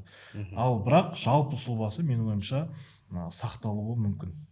Түсінікті. Енді менде мынадай бір қызық сұрақ болып тұр. Мемлекетімізде Конституция күні 30 тамыз. Жаңа ата заң жазылды, халыққа ұсынылды. Енді алдағы уақытта референдумға жіберіліп қабылданатындай жағдай болып жатса, Конституцияның күні мерекесінің датасы ауыса ма? Енді андайда менің енді өз ойым, мысалы бізде енді валюта күні бір датамен белгіленді ғой, бірақ одан кейін қаншама ауысып жатыр ғой, жаңағы түрі деген секілді, басқа да деген секілді. Сол секілді мүмкін біздің осы тарихи бірінші жаңағы датамыз қалдыра беріп, жаңа нұсқасын қабылдауымыз да мүмкін, менің ойымша. Өйткені ал бұл нұсқаны енді бөлек жазуға болады, 3-ші конституция қабылданған күн деген секілді.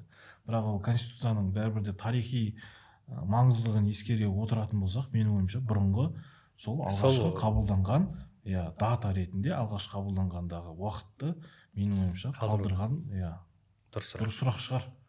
Бұл енді әрине ашық сұрақ, бізге де қызық сұрақ. Жақсы. Бірақ менің ойымша солай. Жақсы, енді бұл подкастымыздың соңына да таяп қалғаннан кейін соңғы бір өзімнің көкейімде жүрген осы сұрақты сіздерге қойғым келген ғой.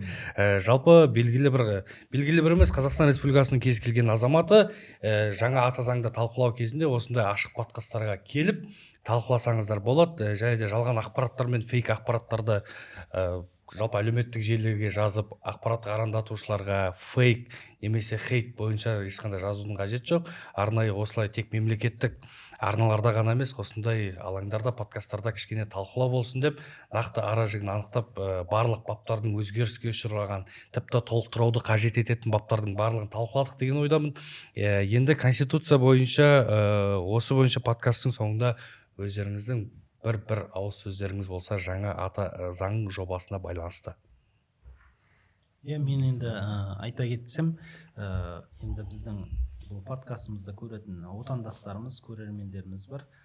Барлық қазақстандықтарды бұл ата заңның жобасына бейжай қарамай танысып, не жазылып жатыр, не өзгеріп жатыр, қанша пайыз өзгеріп жатыр қолданыстағы ата заңымызбен деген секілді, солардың барлығын саралап, өздерінің ұсыныстары болса, сол өздерінің ұсыныстарын сауатты, мәдениетті түрде жеткізуге шақырамын. Сіз? Жалпы қазіргі таңда енді қоғамда осы конституцияның жаңа жобасы қызу талқыланып жатыр. Менің ойымша, алдын айтып кеткенде, бұл өте қуантатын жағдай. Негізінде ол қандай пікір болмасын, өйткені еліміздің тұрғындары бұл мәселеге бейжай қарамай жатыр. Жаңа енді әріптесіміз айтып кеткендей, шынымен де енді ұсыныстарымыз болса, ойларымыз болса, ең алдымен сол ақпаратты бірінші тексеріп алып, тексерілген жерден ақпаратты алып, сонымен қатар ойымызды конструктивті түрде жолдайтын болсақ, ол міндетті түрде оған көңіл бөлінеді деп сенемін. Сондықтан осындай диалог алаңдары көптеу болса, жалпы енді конституцияның жазған заңгерлер, сол саланың мамандары жай ғана еліміздің тұрғындарына кейбір баптары түсініксіз болуы мүмкін. Ол онда тұрған ештеңке жоқ. Сондықтан бір сұрақтарыңыз болса да, ол сұрақтарды ол қорықпай ашық түрде қоя беру керек деп ойлаймын. Ол сұрақ қойылған жерде міндетті түрде оның жауабы табылады деп ойлаймын. Әкежан мырза? Иә, барлық айтылған нұсқаларға мен қосыламын. Біздегі енді қазіргі таңда қоғамда ең жаманы немқұрайлы қарау, бейжай қарау.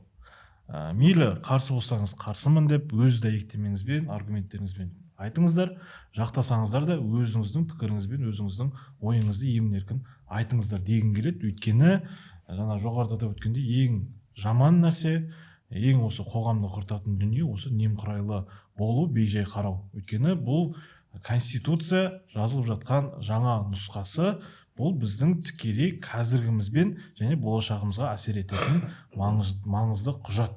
Оған барлығымыз бірдей араласып пікір айтуымыз міндетті. Өзіміздің жаңа конституциямызда жазылған сөз еркіндігімізді дұрыс пайдалануымыз қажет. Бірақ сонымен қатар бірлігіміз бен ауызбіршілігімізді де ұмытпауымыз қажет. Жақсы, түсінікті. Керемет, арнайы осындай ашық алаңға талқылауға келіп, өздеріңіздің субъективті пікірлеріңізді жаңа ата заңды оққан Қазақстан Республикасының азаматы ретінде талқыға келгендеріңізге көп-көп рахмет. Және сіз дұрыс айттыңыз, еліміздің кез келген азаматы бұл аса маңызды, қоғам болашағына тікелей әсер ететін жаңа жобамен міндетті түрде танысып шығу керек. Талқылаймыз, бұны әлі де талқылау үстіндеміз, талқылай да береміз. Кейбір түсінбейтін тұстары болса, құрметті көрермендер, сіздер де міндетті түрде ашық талқылауға қатысып, заңгерлерден немесе тіл мәселесіне қатысты болса, білімге қатысты болса, кез келген сауалдарыңызды сол маманның шеберіне қойып, осы ата заңда осындай деп астын сызып тұрып, сұрақ ретінде қойып көрсеңіздер болады. Келгендеріңізге көп-көп рахмет. Осымен подкаст аяқталды. Міндетті түрде арнаға тіркеліп, видеоны бөлісуді ұмытпаңыздар.